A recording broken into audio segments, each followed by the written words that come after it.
Hello, my darlings. It says I'm live, which is better than the alternative, I suppose. Oh, well, I was trying to charge my phone, but apparently my cord thought otherwise. So that's why it's all wibbly wobbly, timey-wimey thing. So I'll just unplug that. I hope everyone can oh, I moved it. I hope everyone can hear me. Clean your lens. Okay, hold on just a second. I have to clean the lens, apparently. Hold on just a second. Okay.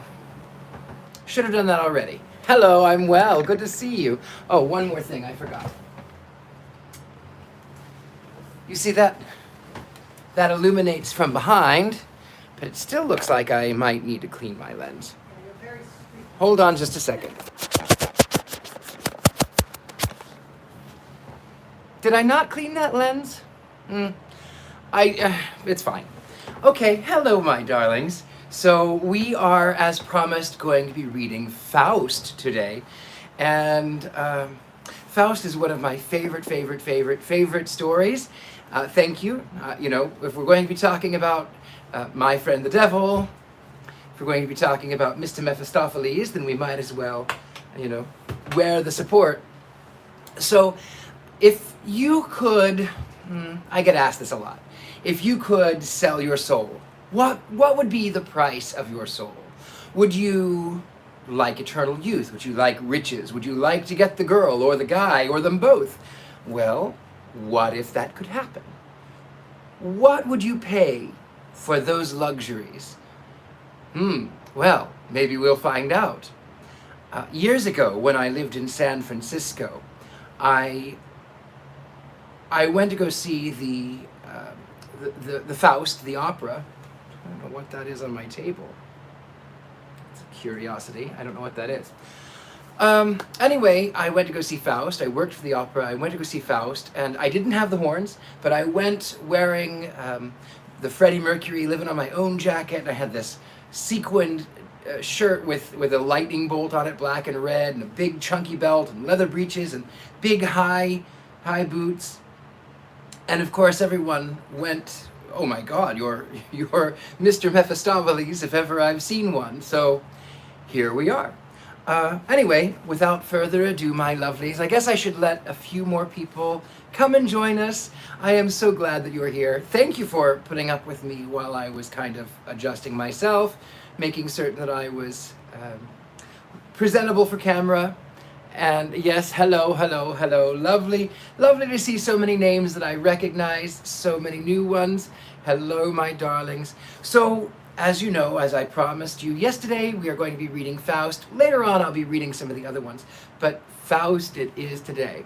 So, without further ado, ladies and gentlemen, boils and ghouls, and those who remain undecided, do not silence your phones, do not go to the lobby. Instead, we welcome you to Faust. Before I continue with the reading, I want to show you some of these lovely illustrations. Are those not exquisite?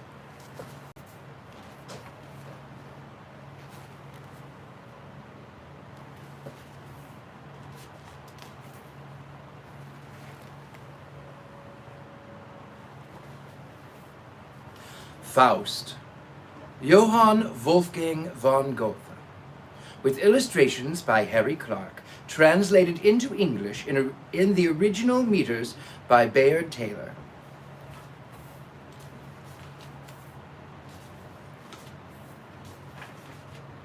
Preface. It is 20 years since I first determined to attempt the translation of Faust in the original meters.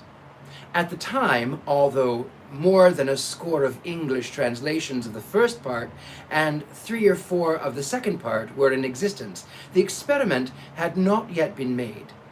The prose version of the Hayward seemed to have been accepted as the standard. In default of anything more satisfactory, the English critics generally sustaining the translator in his views concerning the secondary importance of form in poetry, practically discouraged any further attempt. and no one familiar with the rhythmical expression through the needs of his own nature had devoted the necessary love and patience to an adequate reproduction of the great work of Goethe's life. Mr. Books was the first to undertake the task, and in the publication of his translation of the first part in 1856, induced me for a time to give it my own design. No previous English version exhibited such abnegation of the translator's own tastes and habits of thought, such reverent desire to present the original in its purest form. The care and conscience with which the work had been performed were so apparent that I now state with reluctance what then seemed to me to be its only deficiencies. A lack of the lyrical fire and fluency of the original in some passages had an occasional lowering of the tone through the use of words which are literal but not equivalent.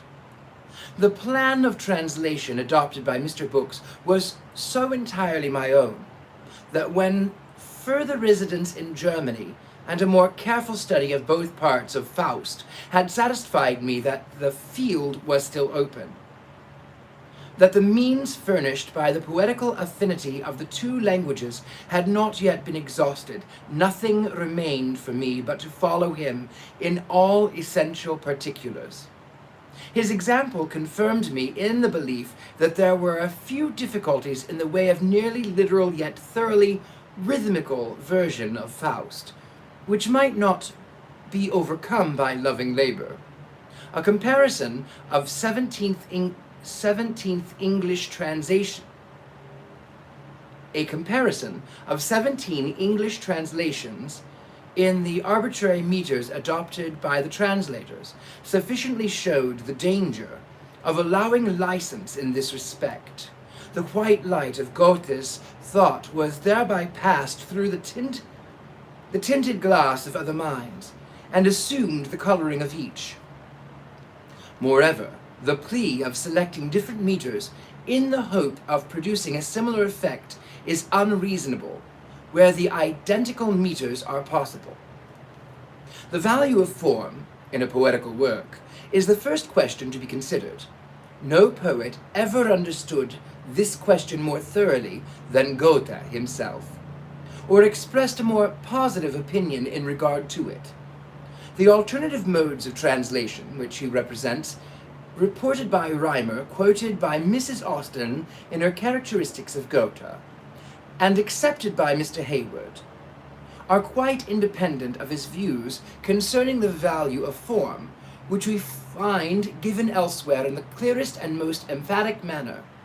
Poetry is not simply a fashion of expression, it is the form of expression absolutely required by a certain class of ideas. Poetry, indeed, may be distinguished from prose by the single circumstance that it is the utterance of whatever in man cannot be perfectly uttered in any other than a rhythmical form. It is useless to say that the naked meaning is independent of the form. On the contrary, the form contributes essentially to the fullness of the meaning.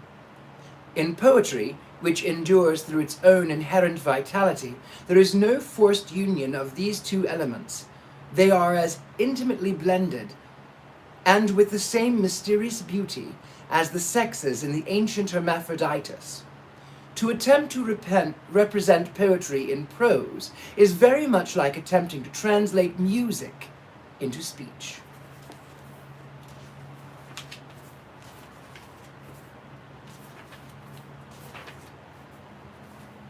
And Goethe.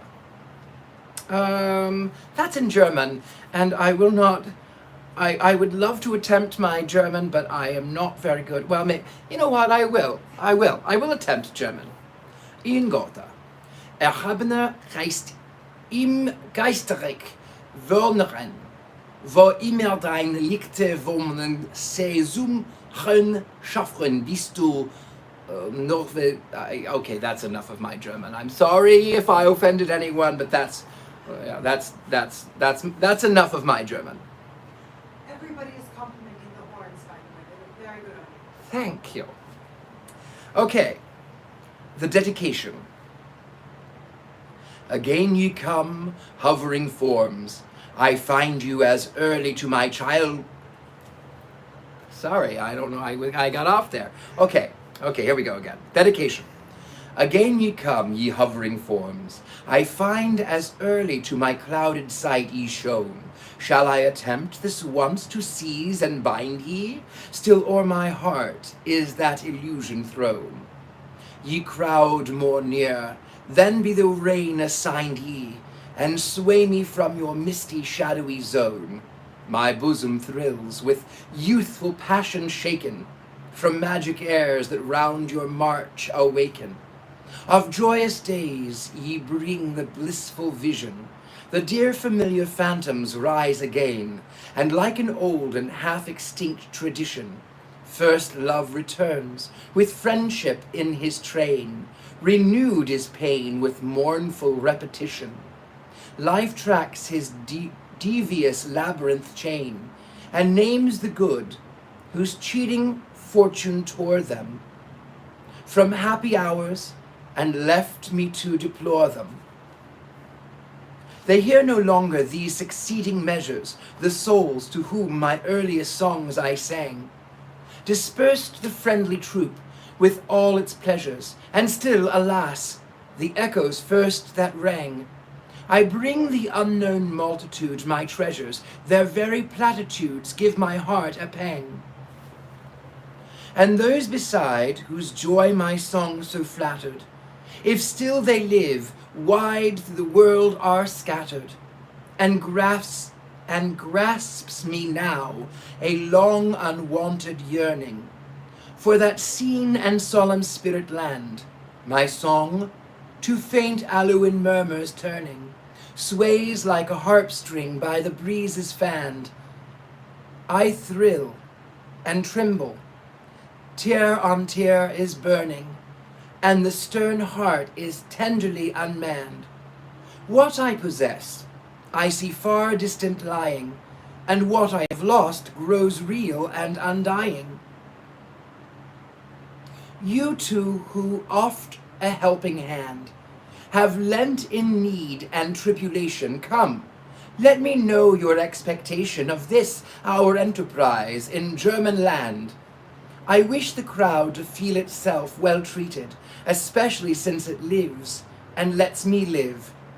The posts are set, the booth of boards completed, and each awaits the banquet I shall give. Already there, with curious eyebrows raised, they sit sedate and hope to be amazed. I know how one of the people's taste may flatter, yet here a huge embarrassment I feel. What they're accustomed to is no great matter, but then alas, they've read an awful deal.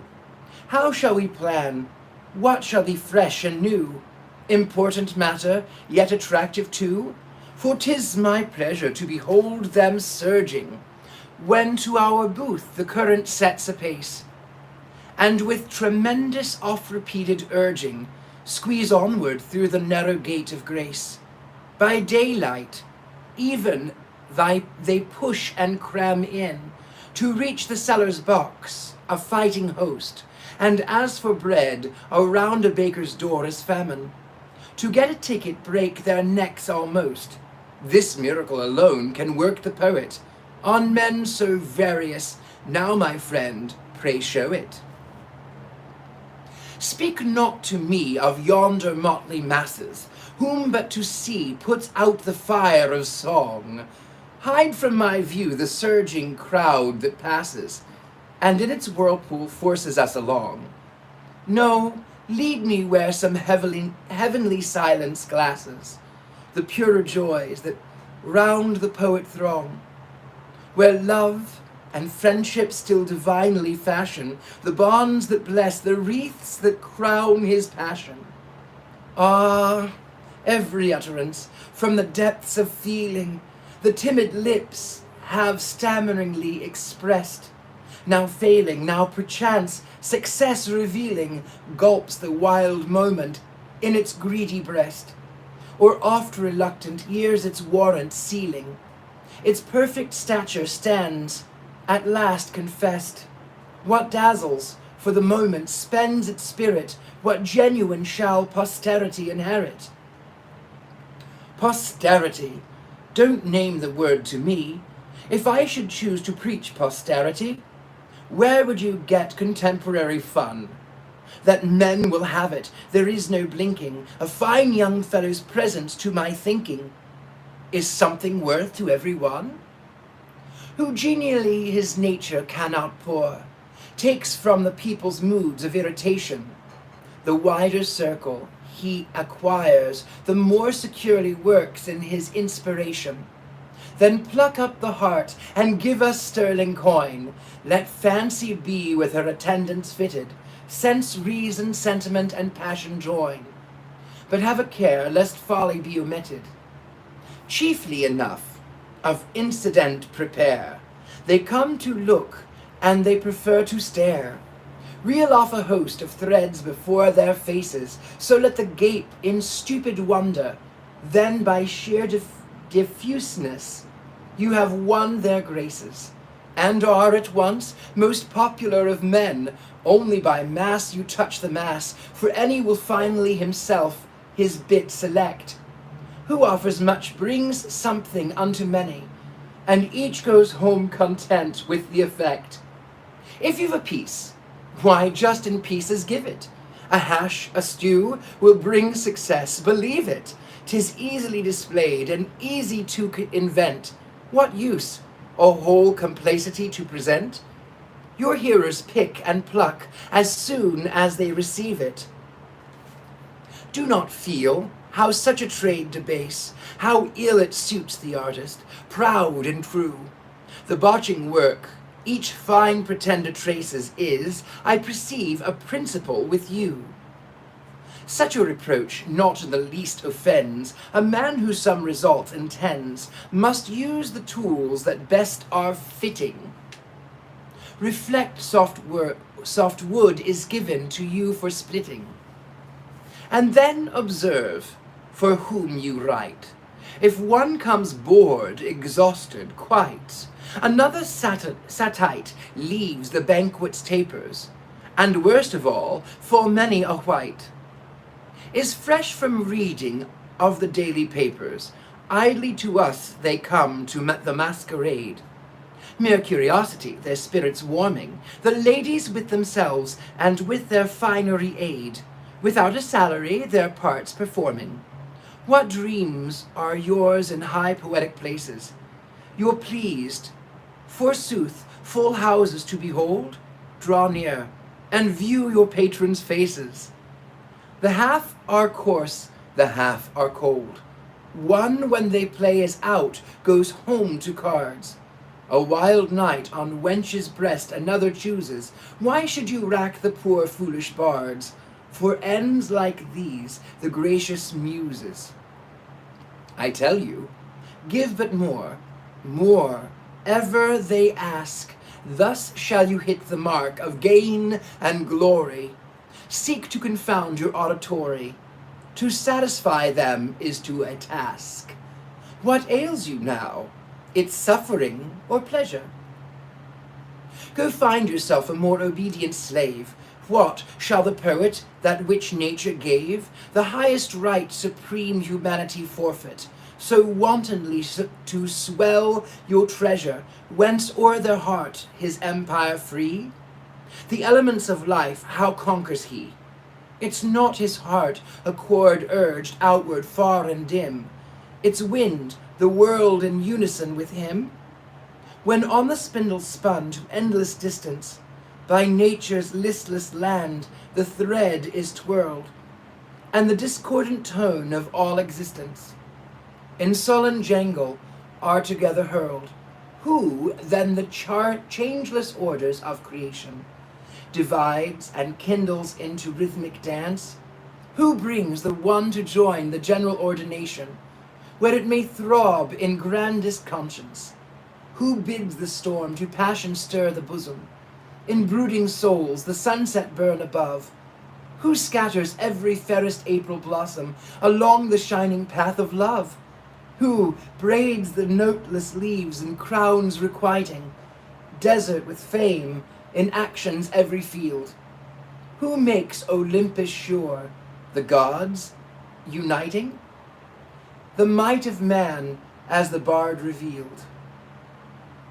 So these fine forces in conjunction propel the high poetic function. As in the love adventure they might play, you might be by accident, you feel, you say. And by degrees your heart is tangled, bliss grows apace, and then its course is jangled. You're ravished quite, then comes the touch of woe, and there's a neat romance, completed ere you know.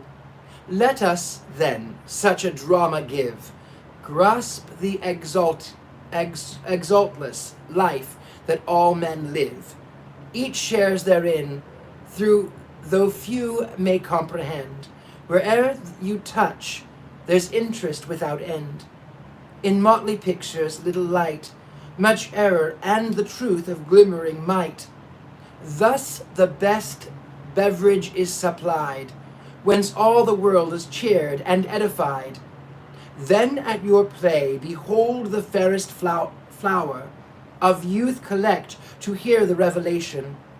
Each tender soul, with sentimental power, sucks melancholy food from your creation, and now that, the leaven works.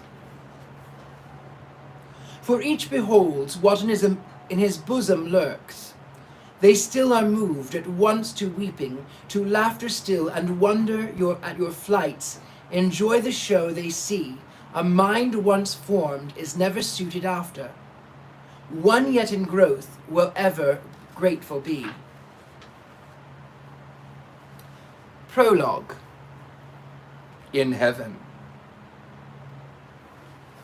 Raphael. The sun orb sings in emulation, mid brother spheres, his ancient round, his path predestined through creation. He ends with step of thunder sound. The angels from this visage splendid draw power, whose measure none can say. The lofty works, uncomprehended, are bright as on the earliest day. Gabriel. And swift, beyond conceiving, the splendor of the world goes round. Day's Eden brightness still revealing, the awful night's intents profound. And all the near and far that he desireth fails to subdue the tumult of his breast, the Lord God Almighty. Though still confused his service unto me, I soon shall lead him to clearer morning. Sees not the gardener, even while buds his tree, both flower and fruit, the future years adorning. Mephistopheles. What will you bet? There's still a chance to gain him, if unto me full leave you give, gently upon my road to train him. The Lord, as long as he on earth shall live, so long I make no prohibition. While man's desires and aspirations stir, he cannot choose but err. Mephistopheles. My thanks. I find the dead no acquisition, and never cared to have them in my keeping. I much prefer the cheeks where ruddy blood is leaping, and when a corpse approaches, close my house. It goes with me, as with the cat and the mouse. The Lord. Enough! What thou hast asked is granted. Turn off the spirit from this fountainhead. To trap him, let thy snares be planted, and him with thee. Be downward led, then stand abased, when thou art forced to say, a good man through obscurest aspiration has still an instinct of one true way. Mephistopheles. Agreed, but 'tis a short probation. About my bet I feel no trepidation. If I fulfill my expectation, you'll let me triumph with swelling breast. Dust shall he eat, and with a zest, as did a certain snake, my near relation, the Lord. Therein thou art free, according to thy merits. The likes of these have never moved my hate. Of all the bold denying spirits, the waggish knave least trouble doth create. Man's active nature, flagging, seeks too soon the level unqualified repose he learns to crave. Whence willingly the comrade him I gave, who works, excites, and must create as devil. But ye, God's son in love and duty, enjoy the rich, the ever-living beauty, creative power that works eternal schemes, clasp you in the bonds of love, relaxing never, and that in wavering apparition gleams, fix in its place with thoughts that stand forever. Heaven closes, the archangels separate. Mephistopheles. I like at times to hear the ancient word, and have a care to be most civil. It's really kind of such a noble lord, so humanely to gossip with the devil. First part of the tragedy, Act 1, Night. Faust. I've studied now philosophy and jurisprudence, medicine, and even, alas, theology, from end to end with labor keen, and here, poor fool, with all my lore, I stand no wiser than before. I'm a magister, yea, doctor hight, and straight or crosswise, wrong or right. These 10 years long with many woes, I've led my scholars by the nose, and see that nothing can be known, that knowledge cuts me to the bone. I'm cleverer, true, than those fops of teachers, doctors and magistrates, scribes and preachers. Neither scruples nor doubts come from to smite me, nor hell nor devil can longer affright me. For this all pleasure am I foregoing. I do not pretend to aught worth knowing. I do not pretend I could be a teacher to help or convert a fellow creature. Then, too, I've neither lands nor gold, nor the world's least pomp or honor to hold. No dog would endure such a cursed existence. Wherefore magic I seek assistance. The many a secret perchance I reach, through the spirit power and spirit preach, and thus the bitter task forego, of saying the things I do not know, that I may detect the inmost force, which binds the worlds and guides its course. Its germs productive powers explore, and rummage in empty words no more. O full and splendid moon, whom I have from his desk seen climb the sky, so many a midnight would thy glow for the last time behold my woe. Ever thine eye, most mournful friend, o'er books and papers saw me bend. But would that I on mountains grand amid thy blessed light could stand, with spirits through mountain caverns hover, float in the twilight and meadows over, and freed from the fumes of lore that swathe me, to health in thy dewy fountains bathe me. Ah me, this dungeon still I see, this dear accursed masonry, where even the welcome daylight strains but duskly through the painted panes, hemmed in by many toppling heap of books worm-eaten grey with dust, which to vaulted ceilings creep, against the smoky paper thrust, with glasses, boxes round and stacked, and instruments together hurled ancestral lumber, stuffed and packed. Such is my world, and what a world! And I do ask, wherefore my heart falters, oppressed with unknown needs? Why some inexplicable smart all movement of my life impedes? Alas, in living nature's steed, where God his human creature set, in smoke and mould the fleshless dead, and bones of beasts surround me yet. Fly up and seek the broad free land, and this one book of mystery from Nostradamus' very hand.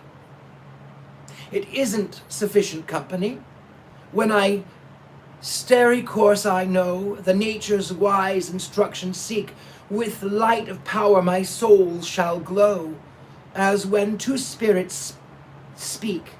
'Tis vain, this empty brooding here, though gust the holy symbols be. Ye spirits come, ye hover near. Oh, if you hear me, answer me!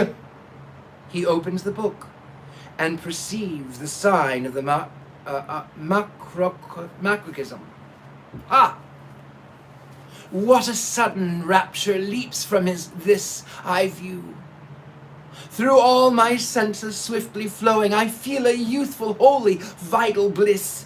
In every vein and fiber newly glowing, was it a god who traced this sign, with calm across my tumult stealing? My troubled heart to joy unsealing, with impulse mystic and divine, the powers of nature here round my path revealing. Am I as God? So clear mine eyes.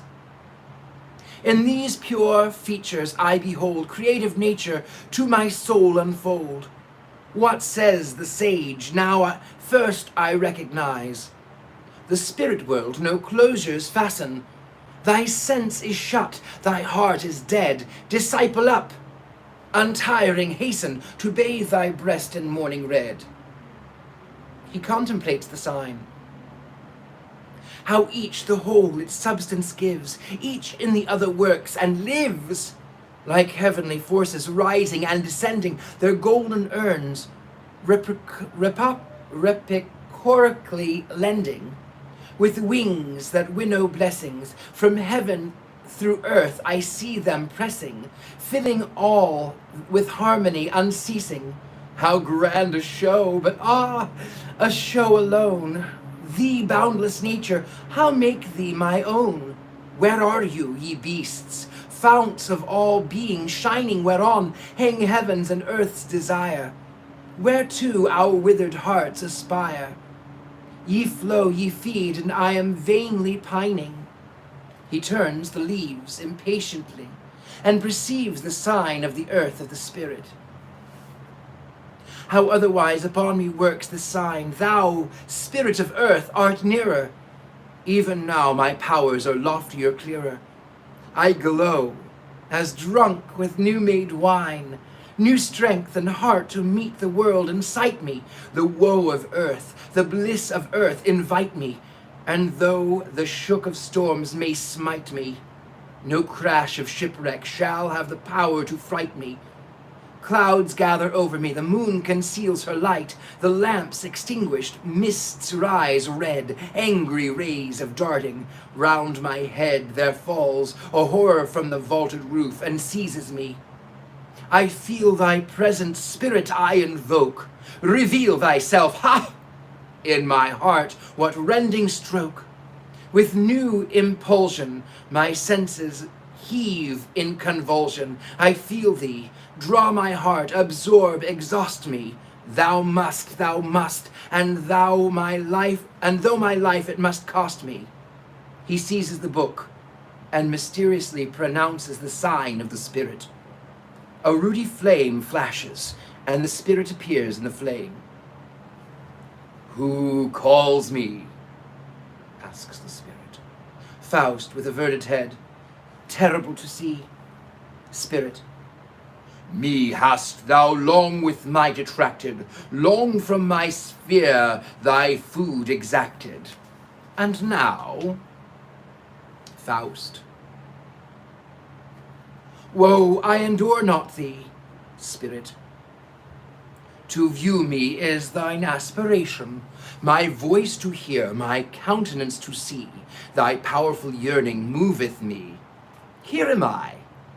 What mean pertributation these superhuman shakes? Thy soul's high calling where? Where is the breast which from itself a world did bear, and shaped and cherished, which with joy expanded, to be our peer, with us the spirits banded? Where art thou, Faust, whose voice has pierced to me, whose towards me pressed with all thine energy? He art thou, who my presence breathing, seeing trembles through all the depths of being, a writhing worm, a terror-stricken form. Faust. Thee, form of flame, shall I then fear? Yes, I am Faust, I am thy peer. Spirit.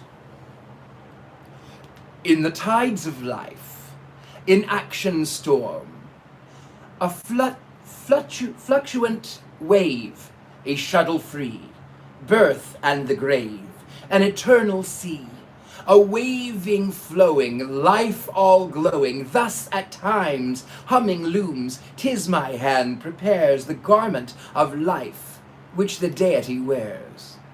Faust. Thou, who round the wide world windest, thou busy spirit, now near I feel to thee. Spirit, thou art like the spirit which thou comprehendest, not me, disappears. Faust overwhelmed, not thee, whom then? I am mad, I, image of the Godhead, not even like thee. A knock. O death, I know 'tis my famulus. My fairest luck finds no fruition. In all the fullness of my vision, the soulless sneak disturbs me thus. Enter Wagner, in dressing gown and nightcap, a lamp in his hand. Faust turns impatiently. Wagner. Pardon, I heard your declamation. 'Twas sure an old Greek tragedy you read. In such an art I crave some preparation, since now it stands one in good stead. I've often heard it said, a preacher might learn with comedian for a teacher. Faust. Yes, when the priest comedian is by nature, as haply now and then the case may be. Wagner. Ah, when one studies thus, a prisoned creature, that scarce the world on holidays can see, scarce through a glass by rare occasion, how shall one lead it by persuasion? Faust. You'll ne'er attain it. Save you know the feeling. Save from the soul it rises clear, serene in primal strength compelling the hearts and minds of all who hear. You sit forever, gluing, patching, you cook the scraps from others' fare, and from your heap of ashes hatching a starveling flame, you blow it bare. Take children's monkeys' gaze admiring, it's such you'll taste, and be content. But nearer from the heart to heart you'll speak inspiring. Save your own heart that is eloquent. Wagner. Yet through delivery orators succeed. I feel that I am far behind indeed. Faust. Seek thou the honest recompense. Beware a tinkling fool to be. With little art, clear wit, and sense, suggest their own delivery. And if thou art moved to speak in earnest, what need that after words thou yearnest? Yes, your discourses, with their glittering show, were ye men twist shredded through like paper, are unrefreshing as the winds that blow the rustling leaves through chill autumnal vapor. Wagner. Ah, God, but art is long, and life, alas, is fleeting, and oft with zeal my critique duties meeting, in head and breast there is something wrong. How hard it is to compass the assistance, whereby one rises to the source, And haply ere one travels half the course, must the poor devil quit existence? Faust. Is parchment then the holy fount before thee, a draught wherefrom thy thirst for ever slacks? No true refreshment can restore thee, save what from thine own soul spontaneous breaks. Wagner. Pardon? A great delight is granted, when in the spirit of the ages planted, we mark how ere our times a sage has thought, and now how far his work and grandly we have brought. Faust. Oh yes, up to the stars at last. Listen, my friend, the ages that are past are now a book with 7 seals protected. What you the spirit of the ages call is nothing but the spirit of you all, wherein the ages are reflected. So oftentimes you miserably mar it.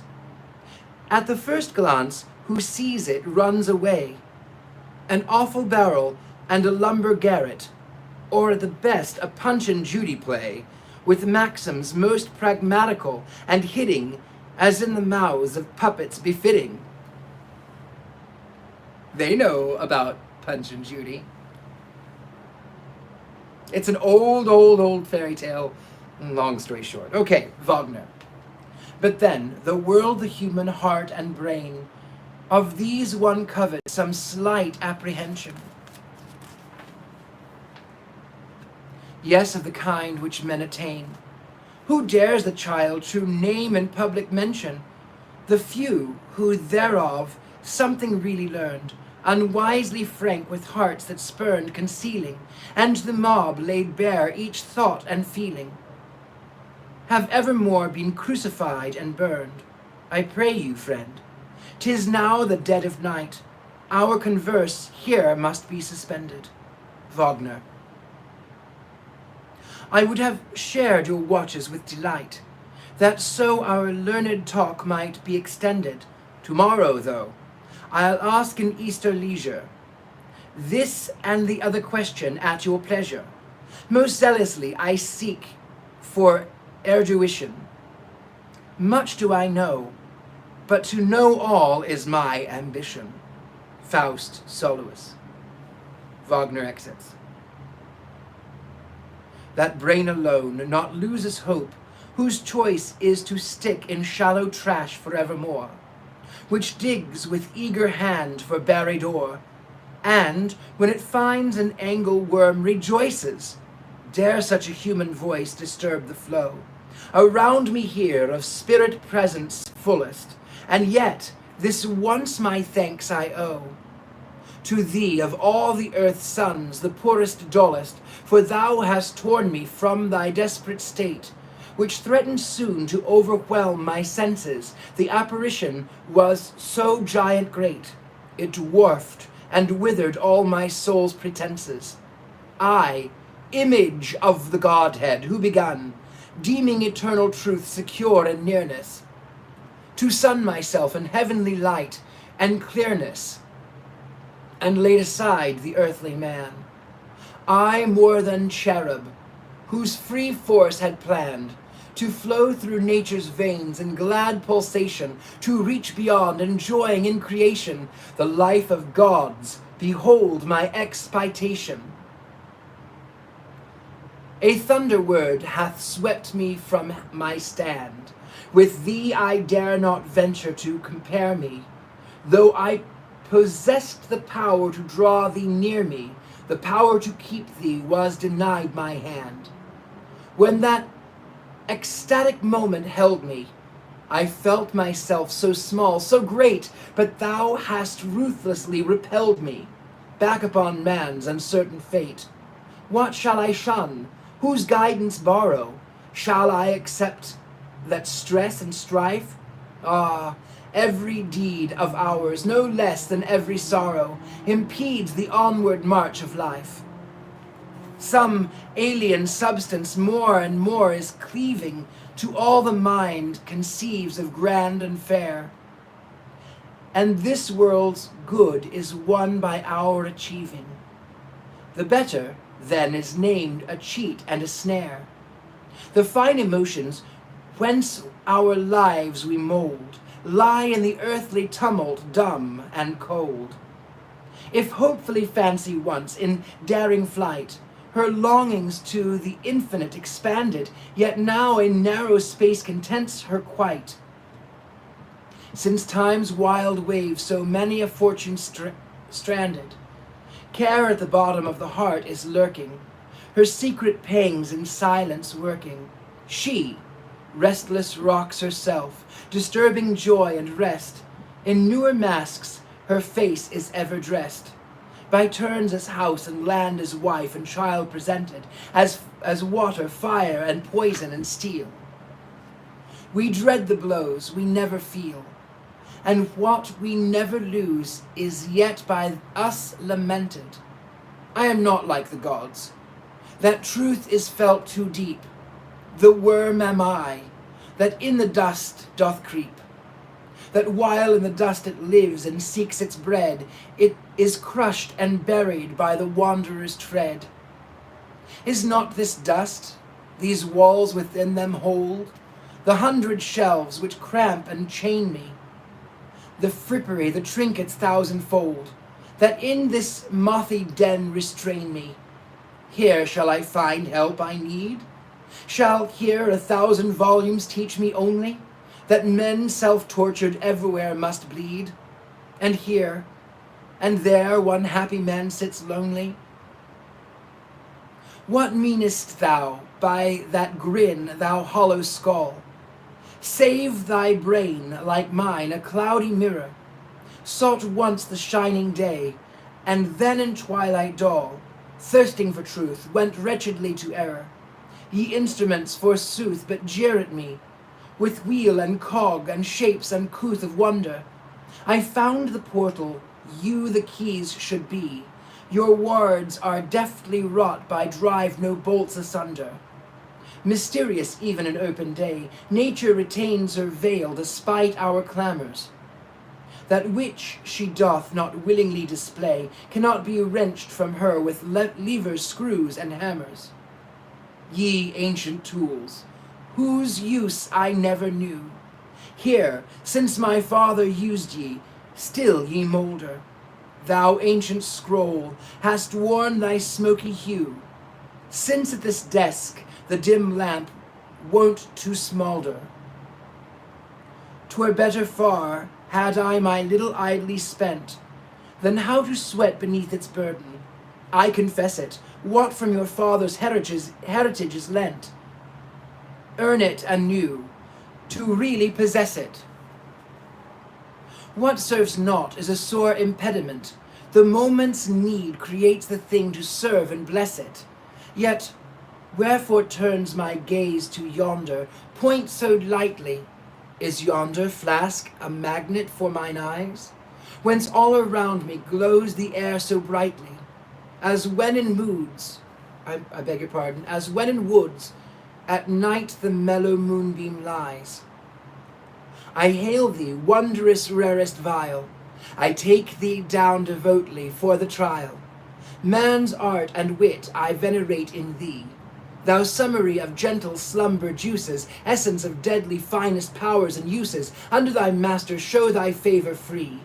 I see thee, and the stings of pain diminish. I grasp thee, and my struggles slowly finish. My spirit's flood tide ebbeth more and more. Out on the open ocean speeds my dreaming. The glassy flood before my feet is gleaming. A new day beckons to a newer shore.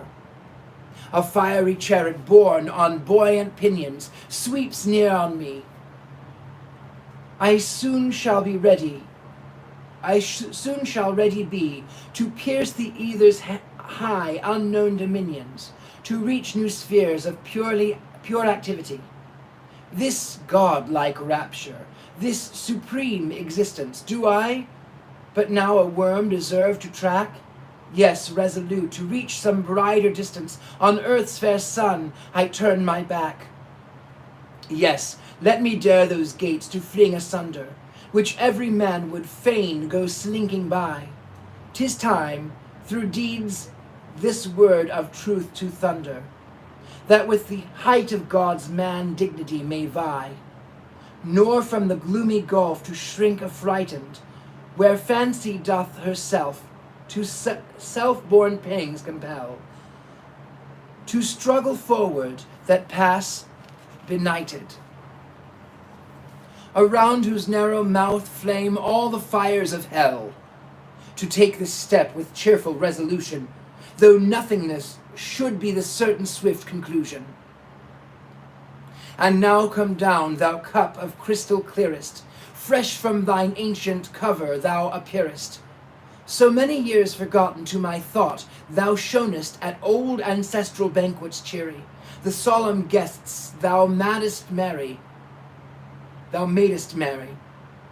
when one thy wassail to the other brought, the rich and skilful figures o'er the wrought, the drinker's duty rhyme-wise to explain them, or in one breath below the mark to drain them, from many a night of my memory caught. Now to a neighbour shall I pass thee never, nor on thy curious art to test my wit endeavour. Here is the juice whence sleep is swiftly born. It fills with browner flood thy crystal hollow. I choose, prepared it, thus I follow. With all my soul, the final drink I swallow. A solemn festal cup, a greeting to this morn. He sets the goblet to his mouth. Chime of bells and choral song, chorus of angels. Christ is risen, joy to the mortal one, whom the unmerited, clinging inherited needs did imprison. Faust. What hollow humming, what a sharp clear stroke, drives from my lip the goblets at their meeting. Announce the blooming bells already woke, the first glad hour of Easter, festal greeting. Ye choirs, have ye begun the sweet consoling chant, which through the night of death the angels ministrant sang, God's new covenant repeating? Chorus of women. With spices and precious balm we arrayed him, faithful and gracious we tenderly laid him. Linen to bind him, cleanly wound we. Ah, when we would find him, Christ no more found we. Chorus of angels. Christ is ascended, bliss hath invested him, woes that molested him, trials that tested him, glorious ended. Faust. Why here in dust entice me with your spell, ye gentle powerful sounds of heaven? Pearl rather there, where the tender natures dwell. Your messages I hear, but faith has not been given. The dearest child of faith is miracle. I venture not to soar to wondrous regions, whence the glad tidings hither float. And yet from childhood up familiar with the note, to the life it now renews, the old allegiance, once heavenly love sent down a burning kiss upon my brow in Sabbath silence holy, and filled with mystic presage chimed the church bell slowly, and prayer dissolved me in fervent bliss, a sweet, uncomprehended yearning. Drove forth my feet through woods and meadows free, and while 1,000 tears were burning, I felt a world arise for me. These chants to youth and all its spirits appealing proclaimed the spring's rejoicing holiday, and memory holds me now with childish feeling back from the last the solemn way. Sound on, ye hymns of heaven, so sweet and mild. My tears gush forth, the earth takes back her child. Chorus of disciples. Has he victoriously burst from the vaulted grave, and all gloriously now sits exalted? Is he in glow of birth, rapture creative near? Ah, to the woe of earth, still are we the native here? We, his aspiring followers, him we miss, weeping, desiring, Master, thy bliss. Chorus of angels. Christ is arisen, out of the corruption's womb. Burst ye the prison, break from your gloom, praising and pleading him, lovingly needing him, brotherly feeding him, preaching and speeding him, blessing succeeding him. Thus is the Master near, thus is he here. Chapter 2. Before the city gate, pedestrians of all kinds come forth, several apprentices. Why do you go that way? Others. We're for the hunter's lodge today, the first. We'll saunter to the mill in yonder hollow. An apprentice. Go to the river tavern, I should say, second apprentice. But then it's not a pleasant way. The others. And what will you? A third. As goes the crowd, I follow. A fourth. Come up to Bergdorf. There you'll find good cheer, the finest lasses and the best of beer, and jolly rows and squabbles, trust me. A fifth. You swaggering fellow, is your hide a third time itching to be tried? I won't go there, your jolly rows disgust me. A servant girl. No, I'll turn and go to town again. Another. We'll surely find him by those poplars yonder. The first. That's no great luck for me. 'Tis plain you'll have him, when and where you wander. His partner in the dance you'll be. But what is all your fun to me? The other. He's surely not alone today. He'll be with curly head, I heard him say. A student. Deuce! How they step, the buxom wenches! Come, brother, we must see them to their benches. A strong old beer, a pipe, and stings and bites, a girl in Sunday clothes. These three are my delights. Citizen's daughter. Just see those handsome fellows there. It's really shameful, I declare, to follow servant girls when they might have the most genteel society today. Second student to the first. Not quite so fast. To the others come behind, those dressed so prettily and neatly, my neighbor's one of them. I find a girl that takes my heart completely. They go their way with looks demure, but they'll accept us after all, I'm sure. The first. Oh, brother, not for me, their formal ways. Quick, lest our game escape us in the press. The hand that wields the broom on Saturdays will best, on Sundays fondle and caress. Citizen. He suits me not at all, our new-made burgomaster. Since he's installed, his arrogance grows faster. How has he helped the town, I say? Things worsen. What improvement names he? Obedience more than ever claims he, and more than ever we must pay. Beggar sings, good gentlemen and lovely ladies, so red of cheek and fine of dress, behold how needful here your aid is, and see the lighten my distress. Let me not vainly sing my ditty. He's only glad who gives away a holiday that shows your pity. Shall be for me a harvest day. Another citizen. On Sundays, holidays there's not. I take delight in I take delight in, like gossiping of war and war's array. When down in Turkey far away, the foreign people are frightening. One at the window sits with a glass and friends, and sees all sorts of ships go down the river gliding. And bless then, as home he wends, at night our times of peace abiding. Third citizen. Yes, neighbor, that's my notion too.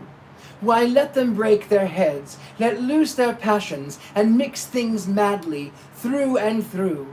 So here we keep our good old fashions. Old woman. To the citizen's daughter. Dear me, how fine, so handsome and so young. Who wouldn't lose his heart that met thee? Don't be so proud, I hold my tongue.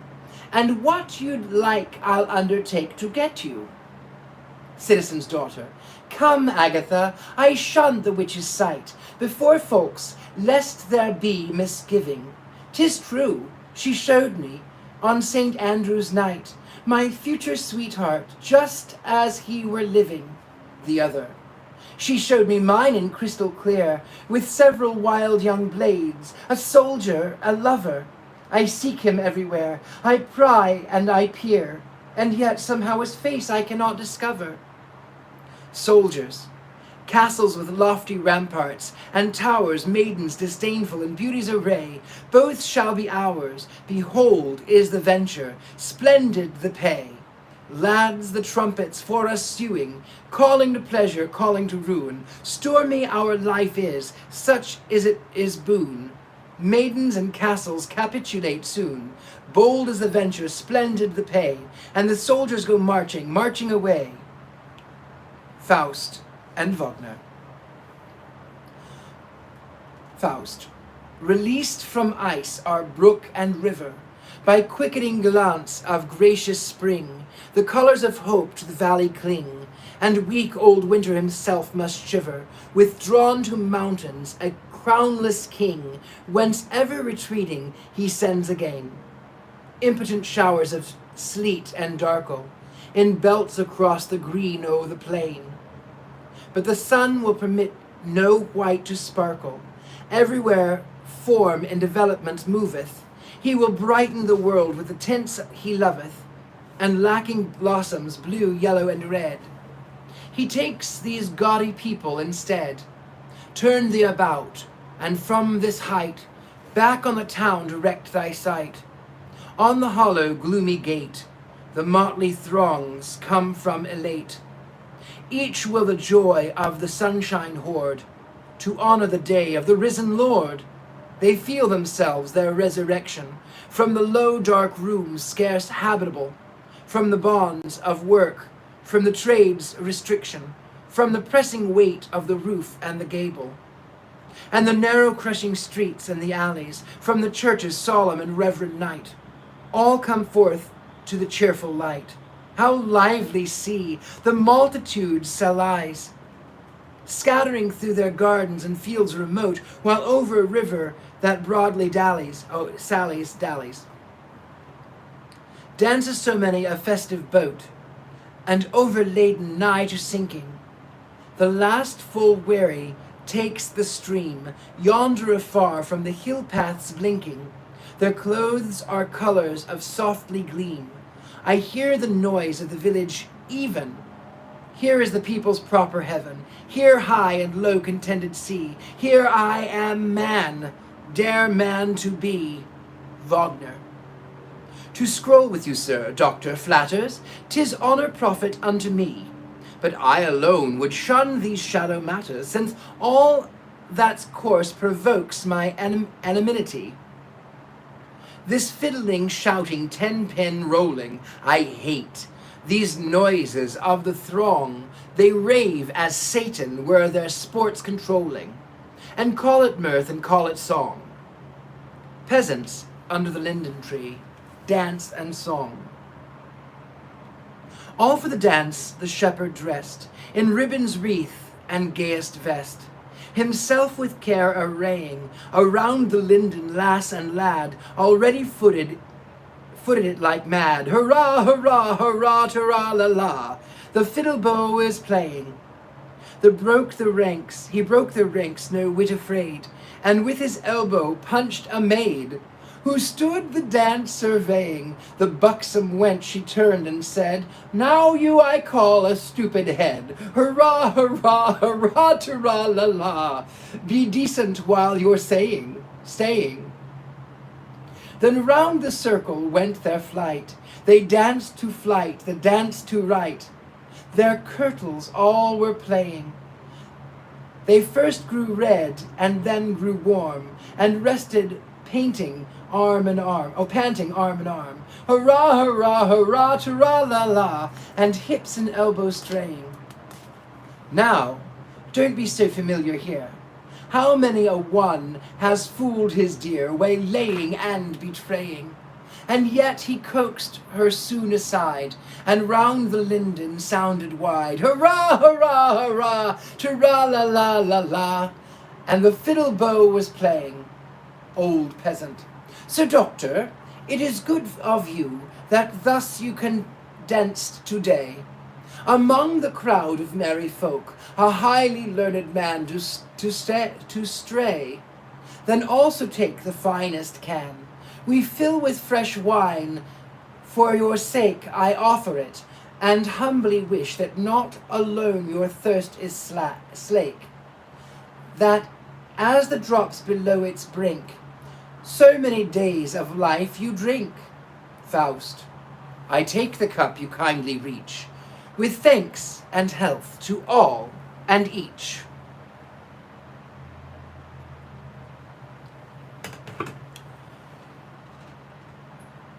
The people gather in a circle about him.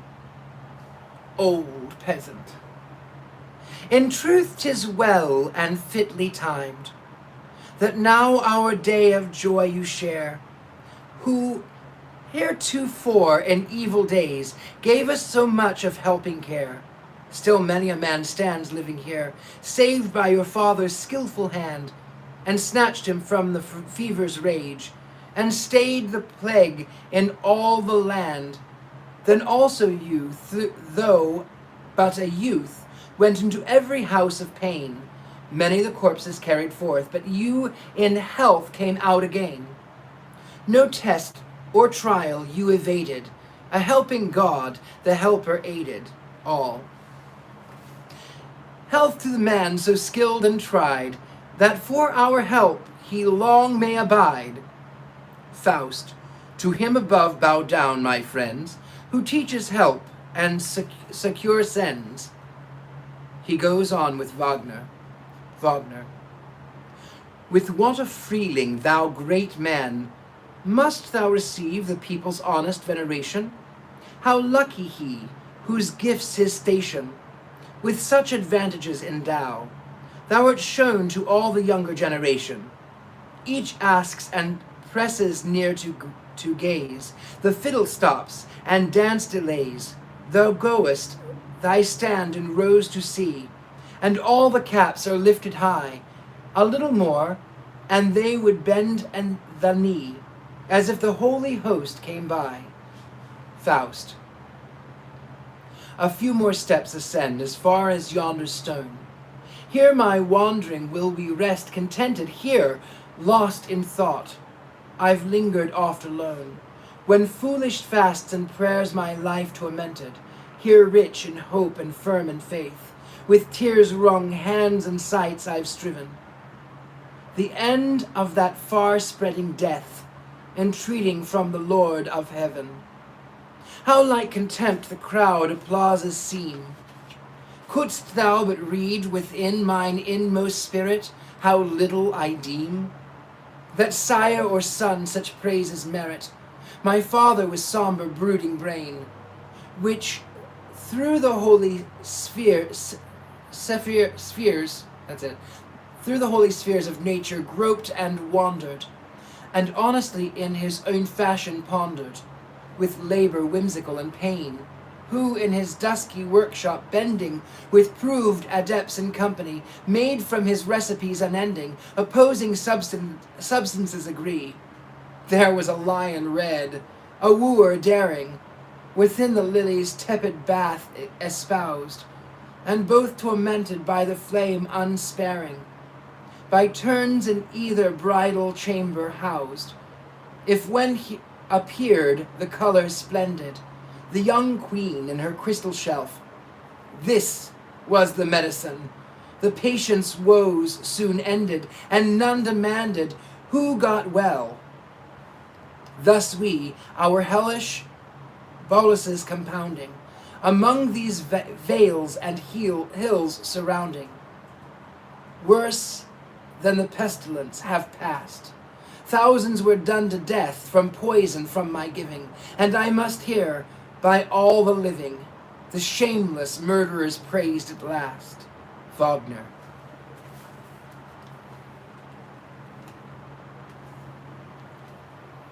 Why therefore yield to such depression? A good man does his honest share in exercising with the strictest care the art bequeathed to his possession. Dost thou thy father honor as a youth? Then may his teachings cheerfully impel thee. Dost thou as a man increase the stores of truth? Then may thine own son afterwards excel thee. O happy he, who still renews the hope from errors deep to rise forever. That which one does not know, one needs to use, and what one knows, one uses never. But let us not by such despondence sow, the fortune of this hour embitter. Mark how beneath the evening sunlight's glow, the green embosomed houses glitter. The glow retreats, done is thy day of toil. It yonder hastest, new fields of life exploring, ah, that no wing can lift me from the soil. Upon its track to follow soaring, then would I see eternal giving gild, the silent world beneath me glowing. On fire each mountain peak, with peace each valley filled, the silver brook to golden rivers flowing, the mountain chain with all its gorges deep, would then no more impede my godlike motion. And now before mine eyes expands the ocean, with all its bays in shining sleep. Yet finally the weary god is sinking. The newborn impulse fires my mind. I hastened on, his beams eternal drinking. The day before me and the night behind, above me heaven unfurled, the floor of waves beneath me. Oh, a glorious dream! Though now the glories fade, alas, the wings that lift the mind no aid of wings to lift the body can bequeath me. Yet in each soul is born the pleasure of yearning onward, upward, and away. When o'er the heads lost in the vaulted azure, the lark sends down his flickering lay. When over crags the Pinnate highlands, the poisoning eagle slowly soars. Poising eagle, not poisoning, poising. And over the plains and lakes and islands, the crane sails by two other shores. Wagner. I had myself at times some odd caprices, but never yet such impulse left. At this it is. One soon fatigues on woods and fields to look, nor would I beg the bird his wing to spare us. How otherwise the mental raptures bear us, from page to page, from book to book, than winter nights take loveliness untold, as warmer life in every limb had crowned you, and when your hands unroll some parchment rare and old, all heaven descends and opens bright around you. Faust. One impulse art thou conscious of, at best. Oh, never seek to know the other. Two souls, alas, reside within my breast, and each withdraws from the repels its brother. One with tenacious organs hold and love, and clinging lust and the world in its embraces. The other strongly sweeps this dust above into the high ancestral spaces. If there be airy spirits near, twixt heaven and earth on potent errands fleeting, and bear me forth to new, varied being. Yea, if a magic mantle once were mine, to waft me o'er the world at pleasure, I would not for the costliest stores of treasure, not for the monarch's robe the gift resign. Wagner. Invoke not thus the well-known throng, which through the firmament diffused is faring, and danger thousandfold our face to wrong in every quarter is preparing. Swift from the north the spirit fangs so sharp sweep down, and with barbed points assail you. From the east they come to dry and warp your lungs till breath and being fail you.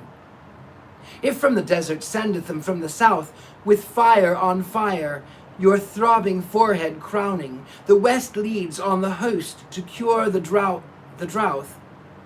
Only when meadow, field, and you are drowning, they gladly hearken, prompt for injury, gladly obey because they gladly cheat us. From heaven they represent themselves to be, and lisp like angels.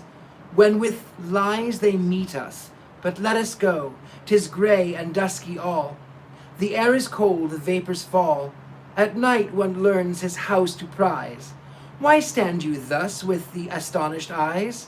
What in the twilight can your mind so trouble? Faust. Seest thou the black dog coursing there, through corn and stubble? Long since, yet deemed him not important in the least. Wagner. Faust. Inspect him close, for what takest thou that beast? Wagner. Why, for a poodle who has lost his master, and scents about his track to find. Faust. Seest thou the spiral circles, narrowing faster, which he approaching round us seem to wind? A streaming trail of fire, if I see rightly, follows his path of mystery. Wagner. It may be that your eyes deceive you slightly, naught but a plain black poodle do I see. Faust. It seems to me that with enchanted cunning he snares our feet some future chain to bind. Wagner. I see him timidly in doubt around us, running since in his master's steed two strangers doth he find. Faust. The circle narrows, he is near. Wagner. A dog thou seest, and not a phantom here. Behold him stop upon his belly crawl, his tail set wagging, canine habits all. Faust. Come, follow us, come here at least. Wagner. 'Tis the absurdest, drollest beast. Stand still, and you will see him wait. Address him, and he gambols straight. If something's lost, he'll quickly bring it. Your cane, if in the stream you fling it. Faust. No doubt you're right. No trace of mind, I own, is in the beast. I see but drill alone. The dog, when he's... Oh, this is Wagner. The dog, when he's well educated, is by the wisest tolerated. Yes, he deserves your favor thoroughly, the clever scholar of the students he. They pass in the city gate. Should we do chapter 3? I mean, you've already been going for over an hour. Let's go chapter 3. My tablet will probably die before you finish. Her tablet's going to die soon, but, you know, I'm having fun, I'm enjoying it. So to sort of update you on what's going on. So Faust is old, he's very old. He's very successful as a doctor can be. He has studied a lot of things. He becomes suicidal and he takes a potion to make him sleep. Because he's tired of the world, he's tired of everything that's happening. And he puts on that smile. He's really depressed because life seems that it's not going well for him. He has this great friend named Wagner, and Wagner is kind of, he sort of says, hey, you know, everything is okay, everything is fine, you've accomplished a lot. They're coming home on Easter evening, and they're followed home by a black poodle, just a poodle. Now, Faust, Dr. Faustus, sees this poodle as a hellhound. He sees flames and he sees fire.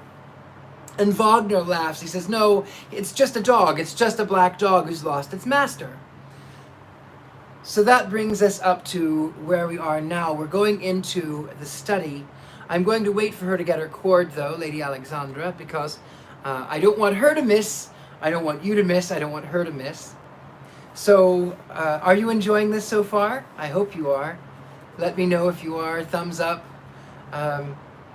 I really love Faust. I mentioned at the beginning that I went to go see the opera in San Francisco, and the scene that was back there where the opera is sort of, they cut and paste to make it more chronological for a story, for an opera, and the devil has this wonderful trill where the devil does the trill. Oh, thank you so much. I'm so glad, Sarah. I'm glad you're enjoying it. Thank you, Retro Vamp. Thank you, Sweet Ciara. Yeah, I love it. We might get halfway tonight, just because I really am thoroughly enjoying the book. I'm really enjoying your company, and I don't know where she is. She said she was going to get her cord.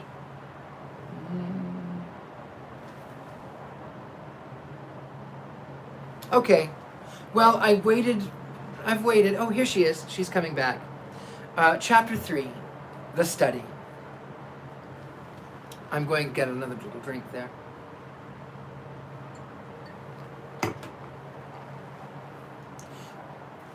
You can plug it in over here or over there. There's a cord underneath that rug over there. That's fine. Thank you. The Study. Chapter 3, Faust, entering with the poodle. You can see him there. Entering with the poodle.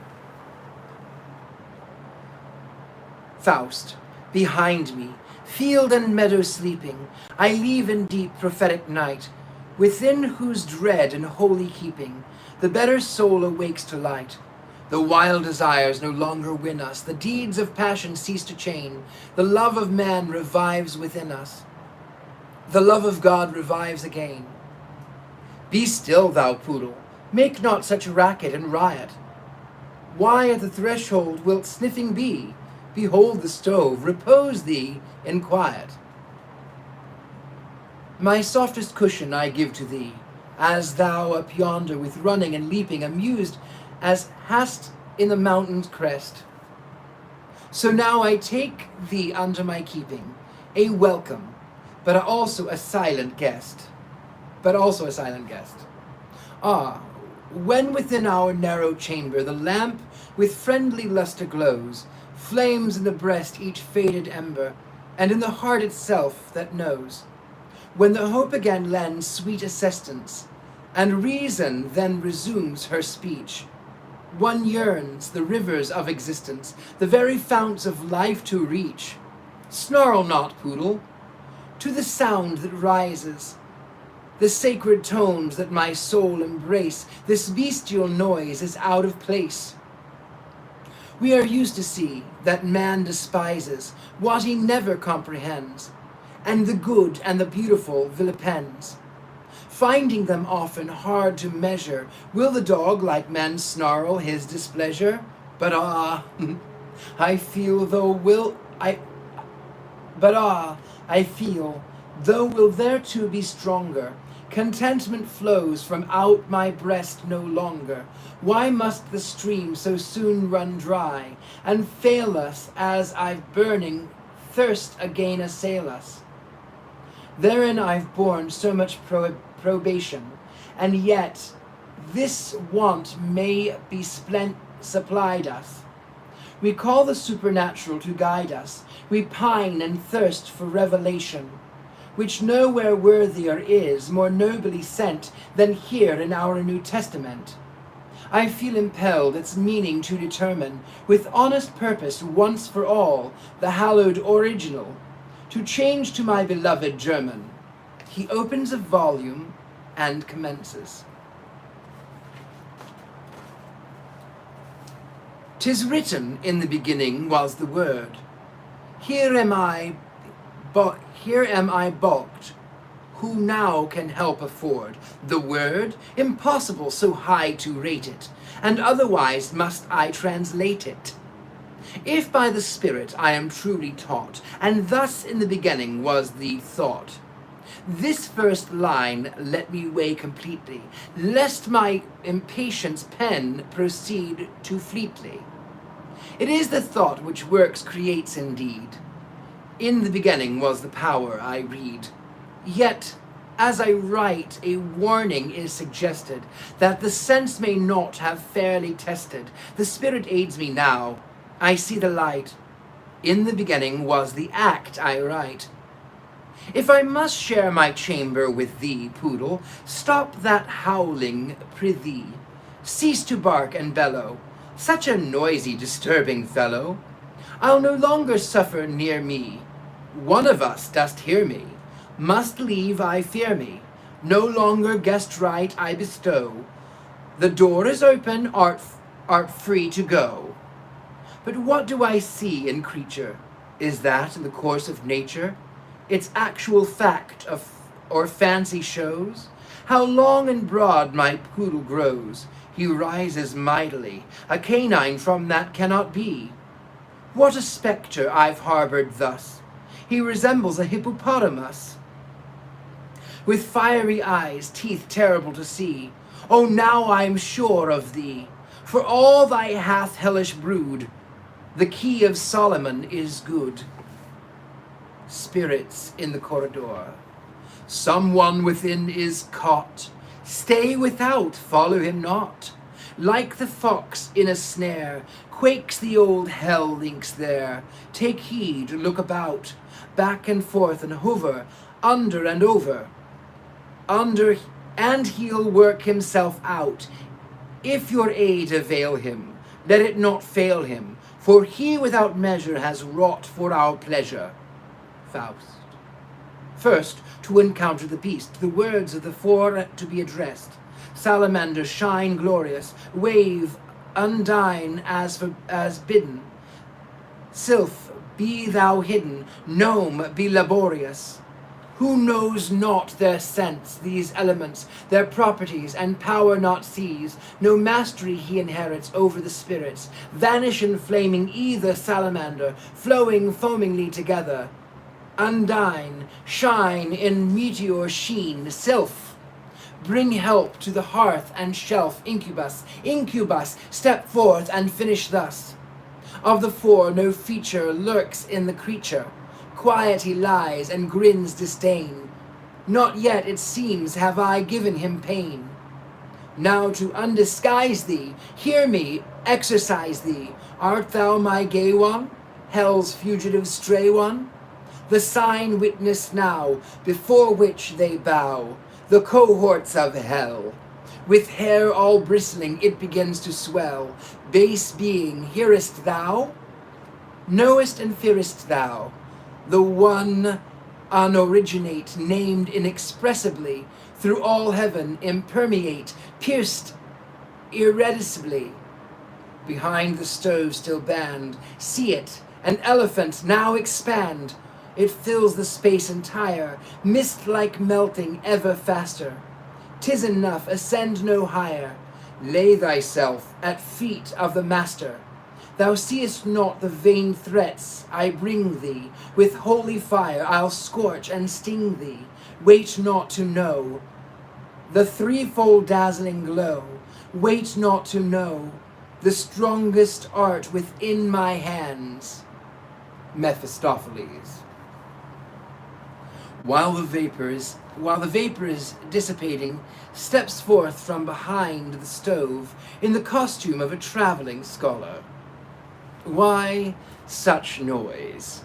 What are my lord's commands? Faust. This was the poodle's real core. A traveling scholar, then? The Cassius is diverting? Mephistopheles. The learned gentleman I bow before. You've made me roundly sweat, that's certain. Faust. What is thy name? Mephistopheles. A question small it seems, for one whose mind the word so much despises, who, scouring all external gleams, the depths of being only prizes. Faust. With all you gentlemen the names attest, whereby the nature usually is expressed, clearly the letter it implies. In names like Beelzebub, destroyer, father of lies. Who art thou then? Mephistopheles. Part of that power not understood, which always wills the bad and always works the good. Faust. What hidden sense in this enigma lies? Mephistopheles. I am the spirit that denies, and justly so, for all things from the void called forth deserve to be destroyed. Therefore better were not created, thus all which you as sin have rated, destruction ought with evil bent. That is my proper element. Faust. Thou namest thyself a part, yet showest complete to me. Mephistopheles. The modest truth I speak to thee.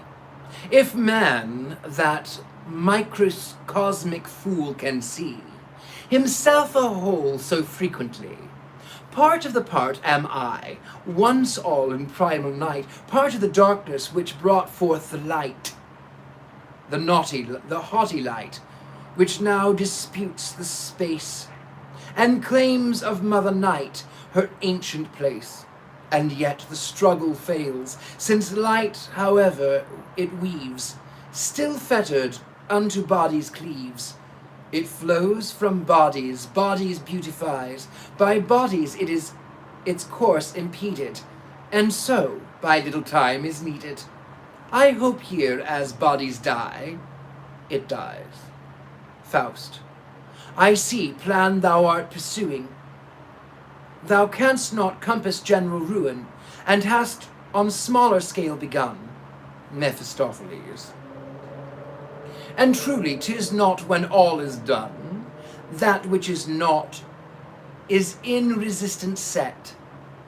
The something of the clumsy world has yet, with all that I have undertaken, not been by me disturbed nor shaken. From earthquake, tempest, wave, volcano's brand, back into the quiet settled sea and land. And that damned stuff, the bestial human brood, what use in having that to play with? How many have I made away with? And ever circulates a newer, fresher blood. It makes me curious, such things beholding, from water, earth, and air unfolding. 1,000 germs break forth and grow, in dry and wet and warm and chilly. And had I not the flame reserved, why really, there's nothing special of my own to show. Faust. So, to the actively eternal creative force, in cold disdain, you now oppose that first infernal, whose wicked clench is all in vain. Some other labour seek thou rather, queer son of chaos, to begin. Mephistopheles. Well, we'll consider thou canst gather my views when next I venture in. Might I perhaps depart at present? Faust. Why thou shouldst ask I don't perceive, though our acquaintance is so recent, for further visits thou hast leave. The window's here, the door is yonder, chimney also as you behold. Mephistopheles. I must confess that forth I may not wander, my steps by one slight obstacle controlled, the wizard's foot that on your threshold made is. Faust. The pentagram prohibits thee? Why, tell me now, thou son of Hades, if it prevents, how camest thou in to me? Could such a spirit be so cheated? Mephistopheles. Inspect the thing. The drawing's not completed. The outer angle you may see is left open. The lines don't fit it. Faust. Well, chance this time has fairly hit it, and thus thou art prisoner to me. It seems the business has succeeded. The poodle not Mephistopheles. The poodle not remarked as after thee he speeded, but other aspects now obtain. The devil can't get out again. Faust. Try then the open window pane. Mephistopheles. For devils and for spectres this is law. Where they have entered in, there also they withdraw. The first is free to us, we're governed by the second. Faust. In hell itself, then, laws are reckoned? That's well. So might a compact be, made with you gentlemen, a binding surely? Mephistopheles. All that is promised shall be delighted thee purely. No skinflint bargain shalt thou see. But this is not of swift conclusion. We'll talk about the matter soon. And now, I do entreat this boon, leave to withdraw from my intrusion. Faust. One moment more I ask thee to remain, some pleasant news at least to tell me. Mephistopheles. Release me now, I soon shall come again. Then thou at will mayest question and compel me. Faust. I have not snares around thee cast. Thyself hast led thyself into the meshes. Who traps the devil, hold him fast. Not soon a second time he'll catch a prey so precious. Mephistopheles. And please thee, also I'm content to stay, and serve thee in social station. But stipulation that I may, with arts of mine, afford thee recreation. Faust. Thereto I willingly agree, if the diversion pleasant be. My friends, thou'lt win past presences. In this hour so soothe thy senses. Then in the year's monotony, that which the dainty spirits sing thee, the lovely pictures they shall bring thee, are more than magic's empty show. Thy scent will be to bliss invited, thy palate then with tasted delighted, thy nerves of touch ecstatic glow. All unprepared the charm I spin, here we're here together, so begin. Spirits. Vanish ye darkening arches above him, loveliest weather born of blue, ether break from the sky. Oh, that darkling clouds had departed, starlight in sparkling, tranquillier hearted, suns are on high, heaven's own children in beauty bewildering, waveringly bending, passing as they hover. Longing unended follows them over. They, with their glowing garments outflowing, cover in going landscape and lower bower, where in seclusion lovers are plighted, lost in illusion, bower on bower, tendrils unblighted, low in a shower, grapes that o'er a cluster gush into must or flow into rivers of foaming and flashing wine that is dashing, gems as it is boundeth down the high places, and spreading surroundeth with crystalline spaces, in happy embraces, blossoming for lands, emerald shore lands, and the winged races, drink and fly onward, ever fly sunward, to the enticing islands that flatter, dipping that rising light in the water, hark the inspiring sound of their choiring, see the entrancing whirl of their dancing. All in the air are freer and fairer, some of them scaling boldly the highlands, others are sailing, circling the islands. Others are flying, life ward all hieing, all for the distant stars of existence, rapture and love. Mephistopheles. He sleeps. Enough, ye fays, your airy number, have sung him truly into slumber. For his performance I your debtor prove.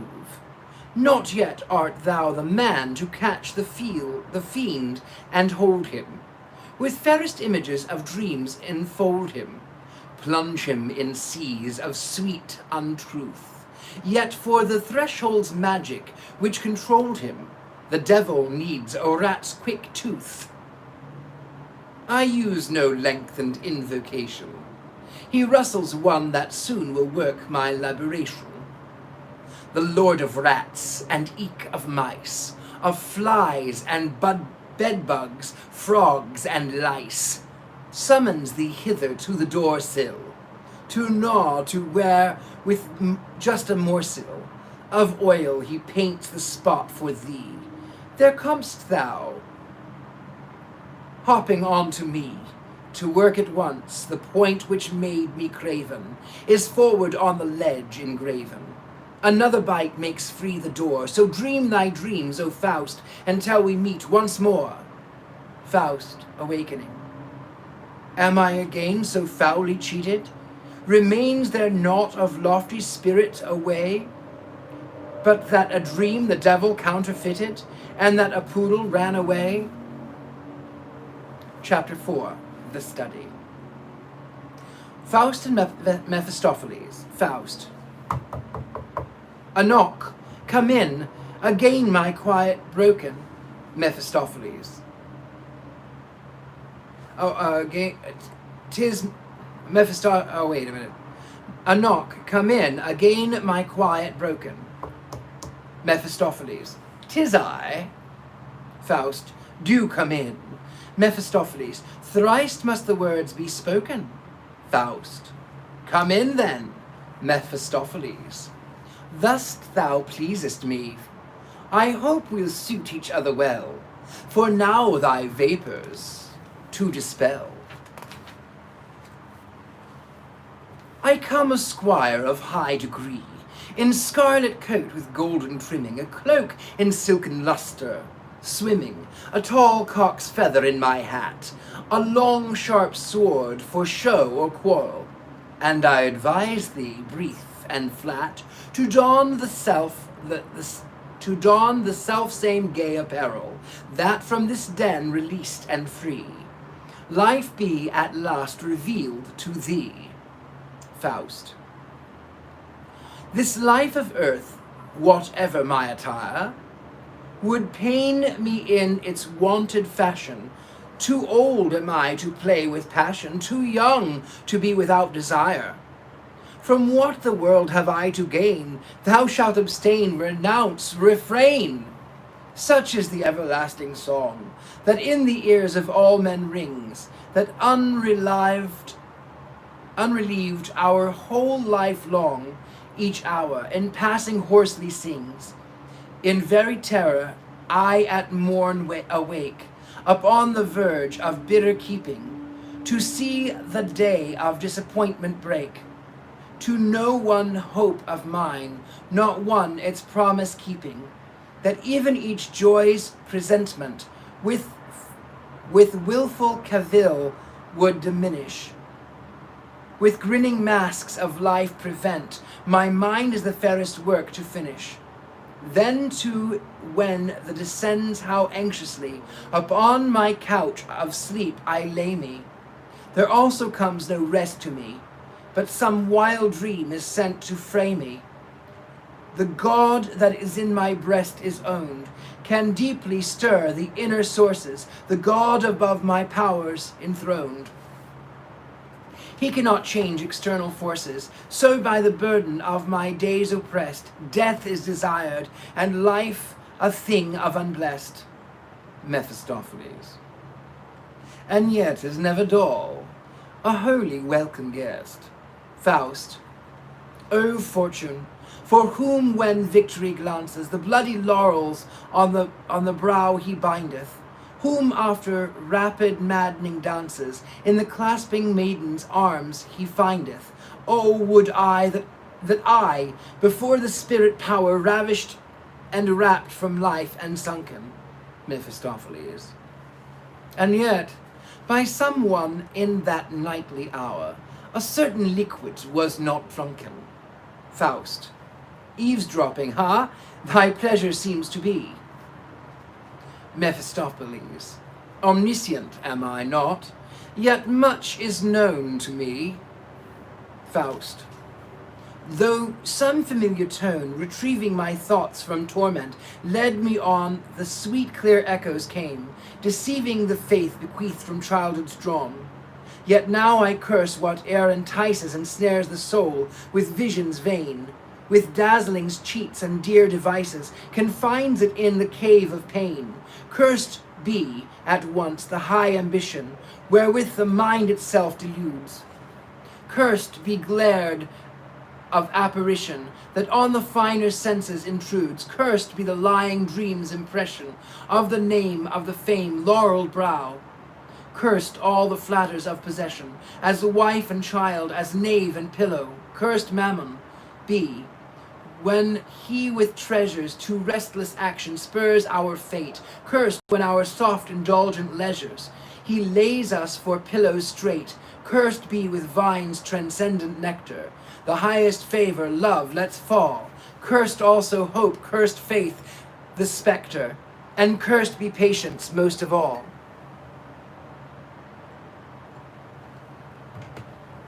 Chorus of invisible spirits. Woe, woe, thou hast it destroyed, the beautiful world with powerful fists in ruin 'tis hurled. By the blow of the demigod shattered.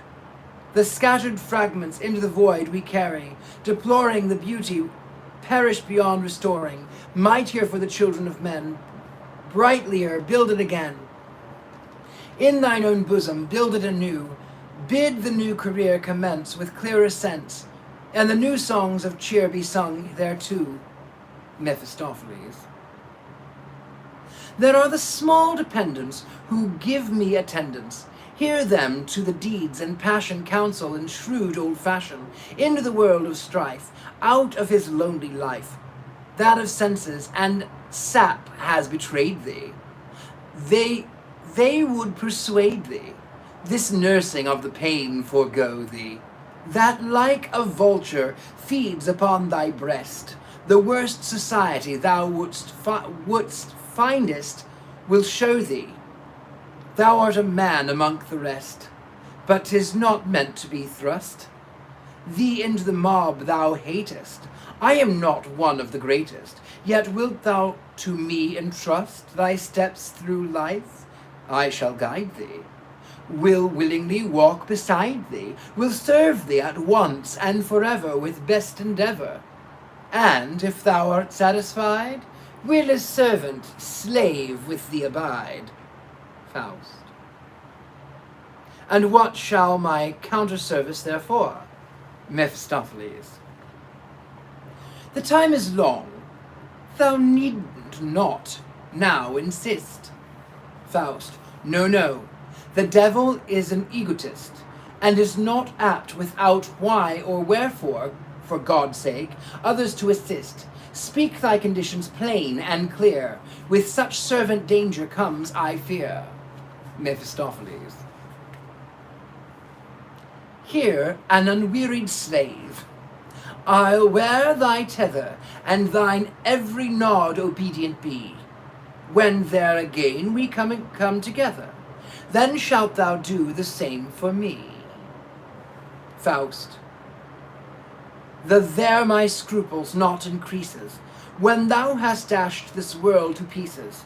The other than its place may fill. Here on the earth my pleasures have their sources. Yon sun beholds my sorrows in his courses, and when from these my life itself divorces, let happen all that can or will. I'll hear no more, 'tis vain to ponder. If there be cherished love or hate, or in the spheres we dream of yonder, a high and low, or souls await. Mephistopheles. In this sense, even canst thou venture, come bind thyself by prompt indenture, and thou mine arts with joy shalt see. What no man ever saw, I give to thee. Faust. Canst thou, poor devil, give me whatsoever? When was a human soul in its supreme endeavour e'er understood by such as thou? Yet hast thou food which never satisfies now? The restless ruddy of gold hast thou, that runs quicksilver-like one's fingers through, a game whose winnings no man ever knew, a maid that, even from my breast, beckons my neighbour with her wanton glances, and honours godlike zest, the meteor that a moment dances. Show me the fruits that ere there gathered rot, and trees that daily with new leafage clothe them. Mephistopheles. Such a demand alarms me not, such treasures have I, and can I show them? Be still, the time may reach us. Good, my friend, when peace we crave, and more luxurious diet. Faust. When on idler's bed I stretched myself in quiet, there let at once my record end. Canst thou with lying flattery rule me, and tell self-pleased myself I see? Canst thou with rich enjoyment fool me? Let the day be the last for me, the bet I offer. Done, says Mephistopheles. Faust. And heartily, when thus I hail the moment flying, all still delay thou art so fair, then bind me in thy bonds undying, my final ruin then declare. Then let the death bell chime the token, then art thou from thy service free. The clock may stop, the hand be broken, then time be finished unto me. Mephistopheles. Consider well, my memory is good. My memory good is rated. Faust. Thou hast a perfect right thereto. My powers I have not rashly estimated.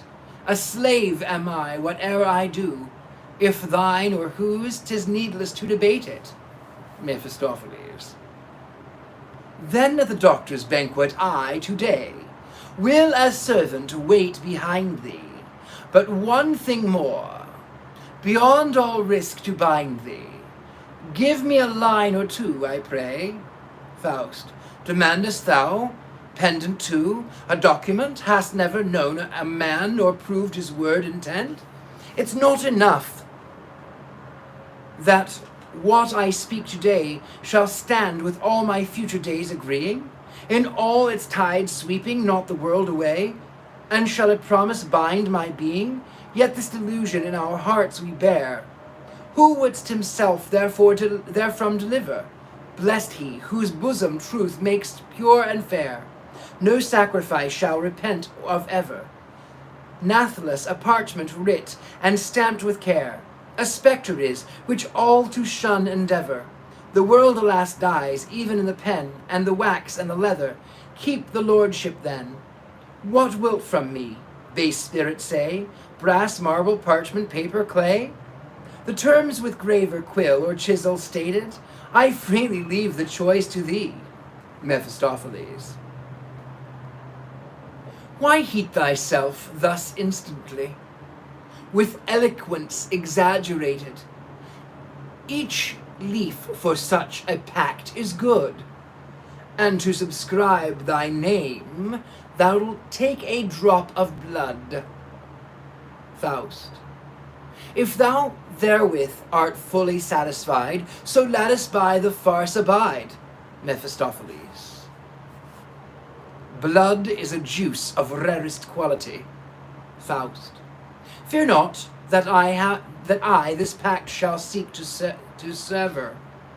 The promise that I make to thee, I just the sum of my endeavor. I am myself inflated all too high.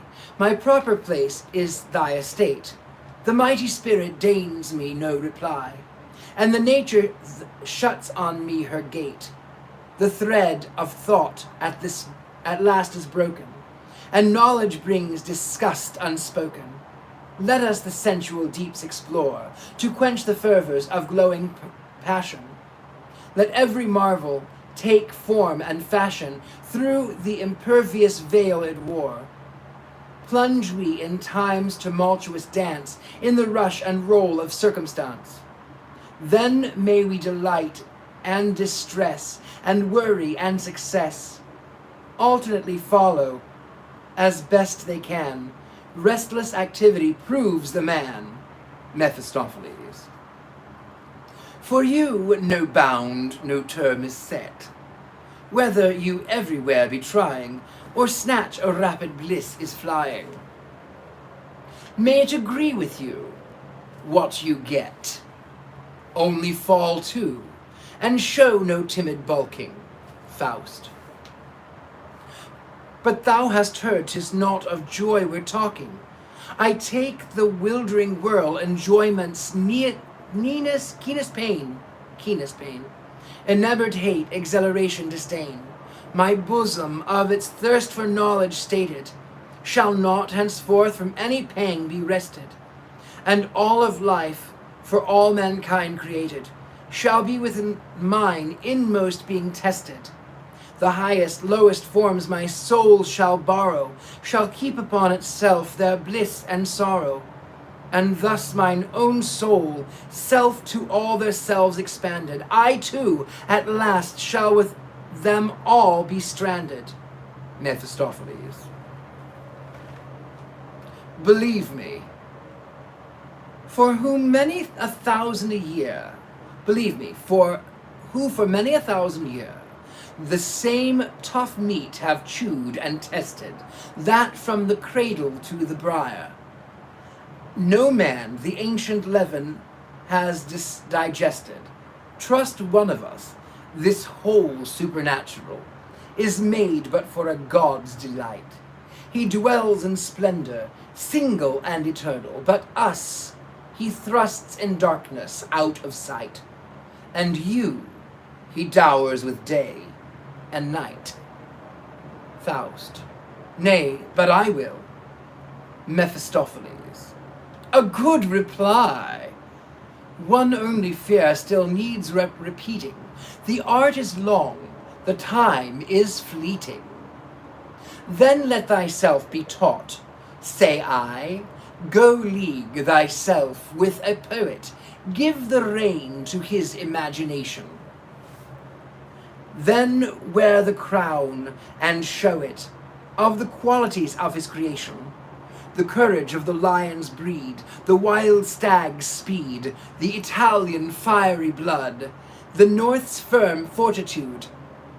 Let him find for thee the secret tether that binds the noble man and mean together, and teach thy pulses of youth and pleasure to love by rule and hate by measure. I'd like myself such a one to see. Sir Microcosm, his name should be. Faust. What am I then, if 'tis denied my part for the crown of all humanity to win me, whereto yearns every sense within me? Mephistopheles. Why, on the whole, thou art what thou art. Set wigs of million curls upon thy head to raise thee, wear shoes an ell in height. The truth betrays thee, and thou remainest what thou art. Faust. I feel, indeed, that I have made the treasure of human thought and knowledge mine in vain, and if I now sit down in restful leisure, no fount of newer strength is in my brain. I am no hair's breadth more in height, nor nearer to infinite. Mephistopheles. Good sir, you see the facts precisely, as they are seen by each and all. We must arrange them now more wisely. Before the joys of life shall fall, why zounds, both hands and feet are truly, and head and virile forces thine, yet all that I indulge in newly isn't thence less wholly mine. If I've 6 stallions in my stall, are not their forces also lent to me? Are not therefore I speed along, completest man of all, as though my legs were 24. Take hold then, let reflection rest, and plunge into the world with zest. I say to thee, a speculative wight is like a beast on the moorlands lean, that round and round some fiend misleads to evil plight, while all about lie pastures fresh and green. Faust. Then how so shall we begin? Mephistopheles.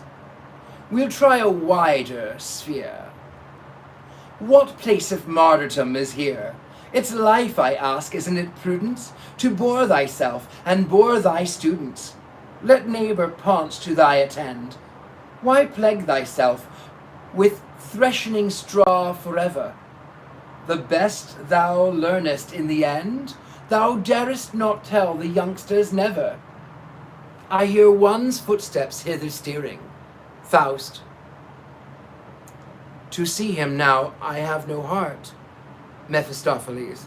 So long the poor boy waits, a hearing he must not unconsoled depart. Thy cap and mantle straightway lend me, I'll play the comedy with the art. Disguises himself.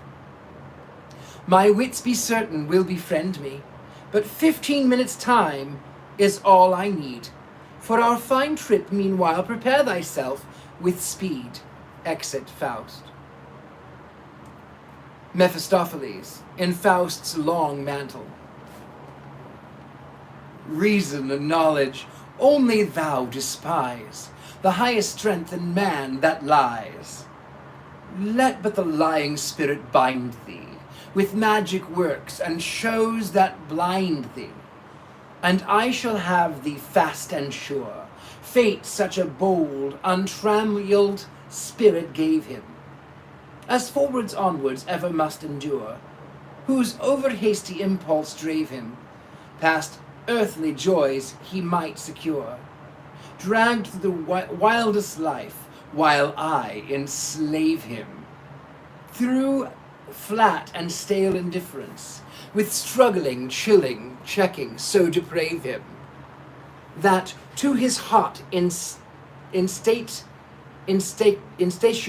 sense,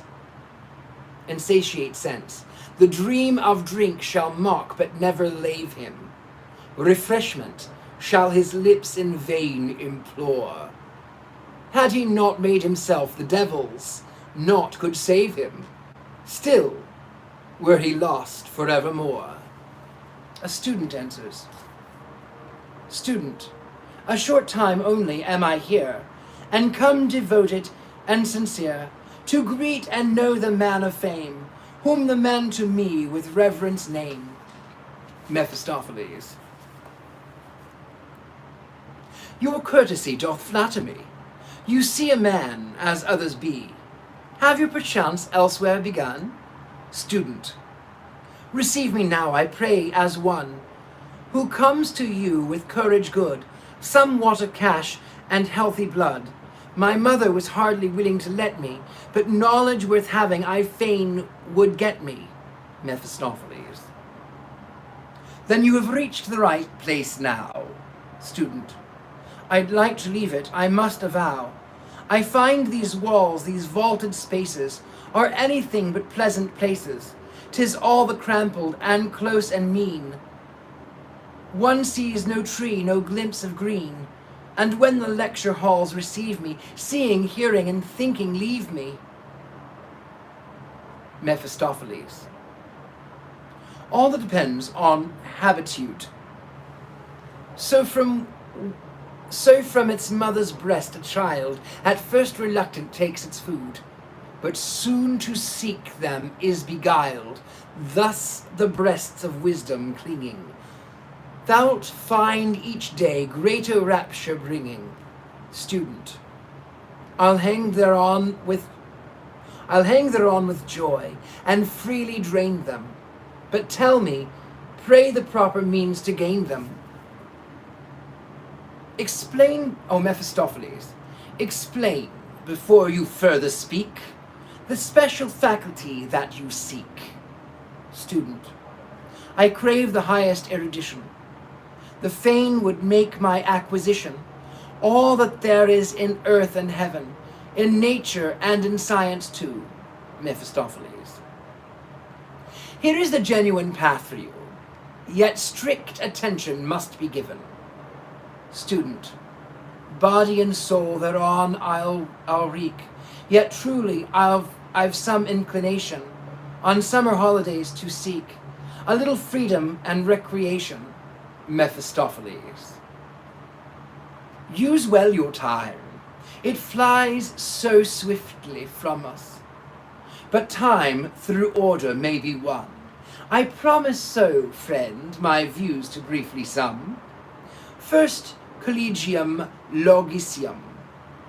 There will your mind be drilled and braced, as if in Spanish boots 'twere laced, and thus to graver paces brought, 'twill plod along the path of thought, instead of shooting here and there, a will-o'-the-wisp in murky air, Days will be spent to bid you now know what once you did at single below, like eating and drinking free and strong, that once 2, 3 thitherto belong.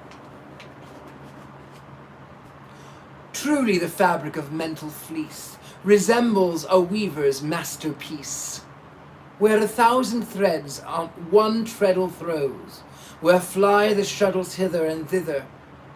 Unseen the threads are knit together, and an infinite combination grows. Then the philosopher steps in, and shows no otherwise could have been. The first was so, the second so, therefore the third and fourth are so. Were not the first and second then? The third and fourth had never been. The scholars are everywhere believers, but never succeeded in being weavers. He who would study organic existence first drives out the soul with rigid persistence. Then the parts in his hand he may hold and clasp, but the spiritual link is lost, alas. Erkrisen natura, this chemistry names, nor knows how herself she banters and blames. Student, I cannot understand you quite, Mephistopheles. Your mind will shortly be set all right, when you have learned all the things reducing to classify them by your using. Student, I feel stupid from all you have said, as if a mill-wheeled whirled in my head. Mephistopheles, and after first and foremost duty of metaphysics learn the use and beauty. See that thou most profoundly gain what does not suit the human brain. A splendid word to serve you find for what goes in or won't go in your mind. But first, at least this half a year, to order rigidly adhere.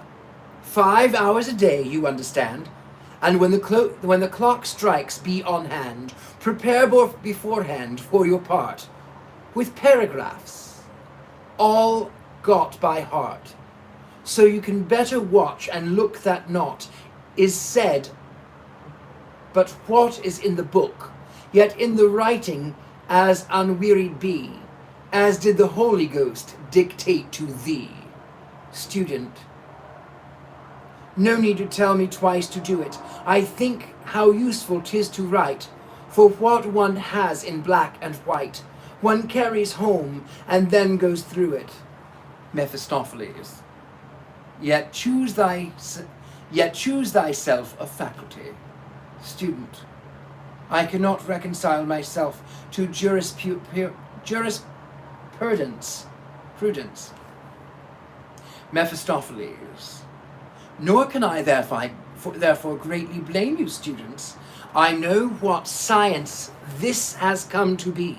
All rights and laws are still transmitted, like an eternal sickness of the race, from generation unto generation, fitted and shifted around from place to place. Reason becomes sham, beneficence a worry. Thou art a grandchild, therefore woe to thee. The right born with us, others in verity. This to consider, there's alas no hurry. Student, my own disgust is strengthened by your speech. O lucky he whom you shall teach. I've almost for the theology decided.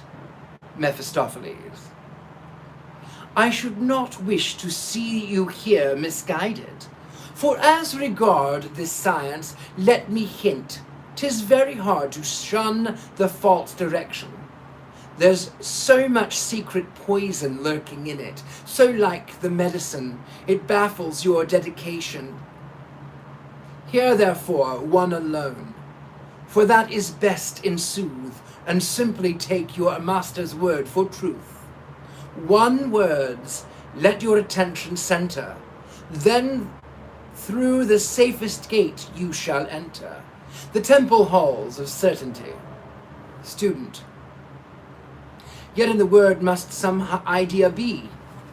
Mephistopheles.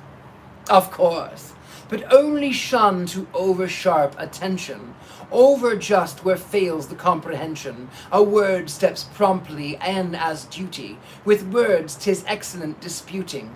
Systems to words 'tis easy suiting. On words 'tis excellent believing. No word can ever lose a jot from thieving. Student. Pardon? With many questions I detain you, yet must I trouble you again. Of medicine I still would fain hear one strong word that might explain you. 3 years is but a little space, and God, who can the field embrace? If one some index could be shown, 'twere easier groping forward truly. Mephistopheles, aside. I'm tired enough of this dry tone. Must play the devil again, and fully, aloud. To grasp the spirit of the medicine is easy. Learn of the great and the little world your fill. To let it go at last, so please ye, just as God will. In vain that through the realms of science you may drift, each one learns only just what learn he can. Yet he who grasps the moment's gifts, he is the proper man. Well made you are, 'tis not be denied. The rest a behold address will win you. If you but in yourself confide, at once confide all the others in you. To lead the women, learn the special feeling, their everlasting arches and groans in 1,000 tones. Have all one source, one mode of healing, and if your arts are half discreet, you'll always have them at your feet. A title first must draw and inherit them, and show that yours all others' arts exceeds. Then, as a greeting, you are free to touch and test them, while thus to do, for years another pleads. You press and count the pulse and dances, and then with burning sidelong glances, you clasp the swelling hips to see, if tightly laced her corsets be. Student. That's better now. The how and where one sees. Mephistopheles. My worthy friend, grey are all theories, and green alone life's golden tree. Student. I swear to you, 'tis like a dream to me. Might I again presume with trust unbounded to hear your wisdom thoroughly expounded? Mephistopheles. Most willingly, to what extent I may. Student. I cannot really go away. Allow me that my album first I reach you. Grant this favor, I beseech you. Mephistopheles. Assuredly. Student.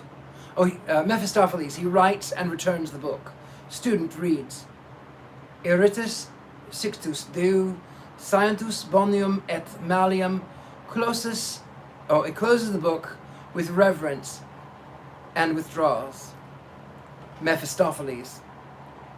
Follow the ancient text.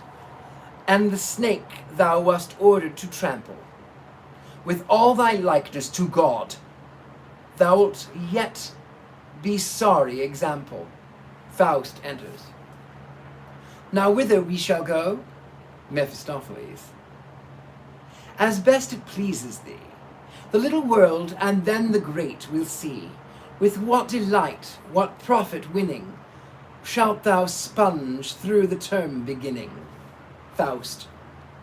Yet with the flowing beard I wear, both ease and grace will fail me there. The attempt indeed, there a futile strife, I never could learn the way of life. I feel so small before others, and thence should always find embarrassments. Mephistopheles. My friend, thou soon shalt lose all such misgiving. Be thou but self-possessed, thou hast the art of living. Faust. How shall we leave the house and start? Where hast thou servant, coach, and horses? Mephistopheles. We'll spread this cloak with proper art, then through the air direct our courses, but only on so bold a flight. Be sure to have thy luggage light. A little burning air, which I shall soon prepare us, above the earth will nimbly bear us, and if we're light, we'll travel swift and clear. I gratulate thee on thy new career. I believe, my darlings, we are nearly halfway through, and I believe we shall cease for the evening on chapter 5. Tune in next week as we go on. This is Albach Cellar in Leipzig. So we shall return next Tuesday at the same time, 8 o'clock Central Time. If you enjoyed this, make certain to you can PayPal if you wanted to leave a tip. My PayPal is my email address rlillard6@gmail.com, and then it's LILLARD, and then the number 6@gmail.com. You can also Venmo me, Richard-Lale Lillard, capital Richard, capital Lale Lillard, one name. Also, you can find me on Patreon, The Gentleman's House. If you're enjoying it, if you enjoy this channel, it helps me to keep going. Whatever you can give would always be appreciated. My lovelies, I just appreciate you. Thank you for enjoying this book with me. I look forward to seeing you. We've got another video coming up tomorrow morning, should be out. I've got other things coming up, which I will surely let you know. Thank you, my lovelies. I appreciate you. Until next time, I'm your host, Richard-Lale Lillard, the Gentleman Psychic. Richard-Lale is one name. Good night.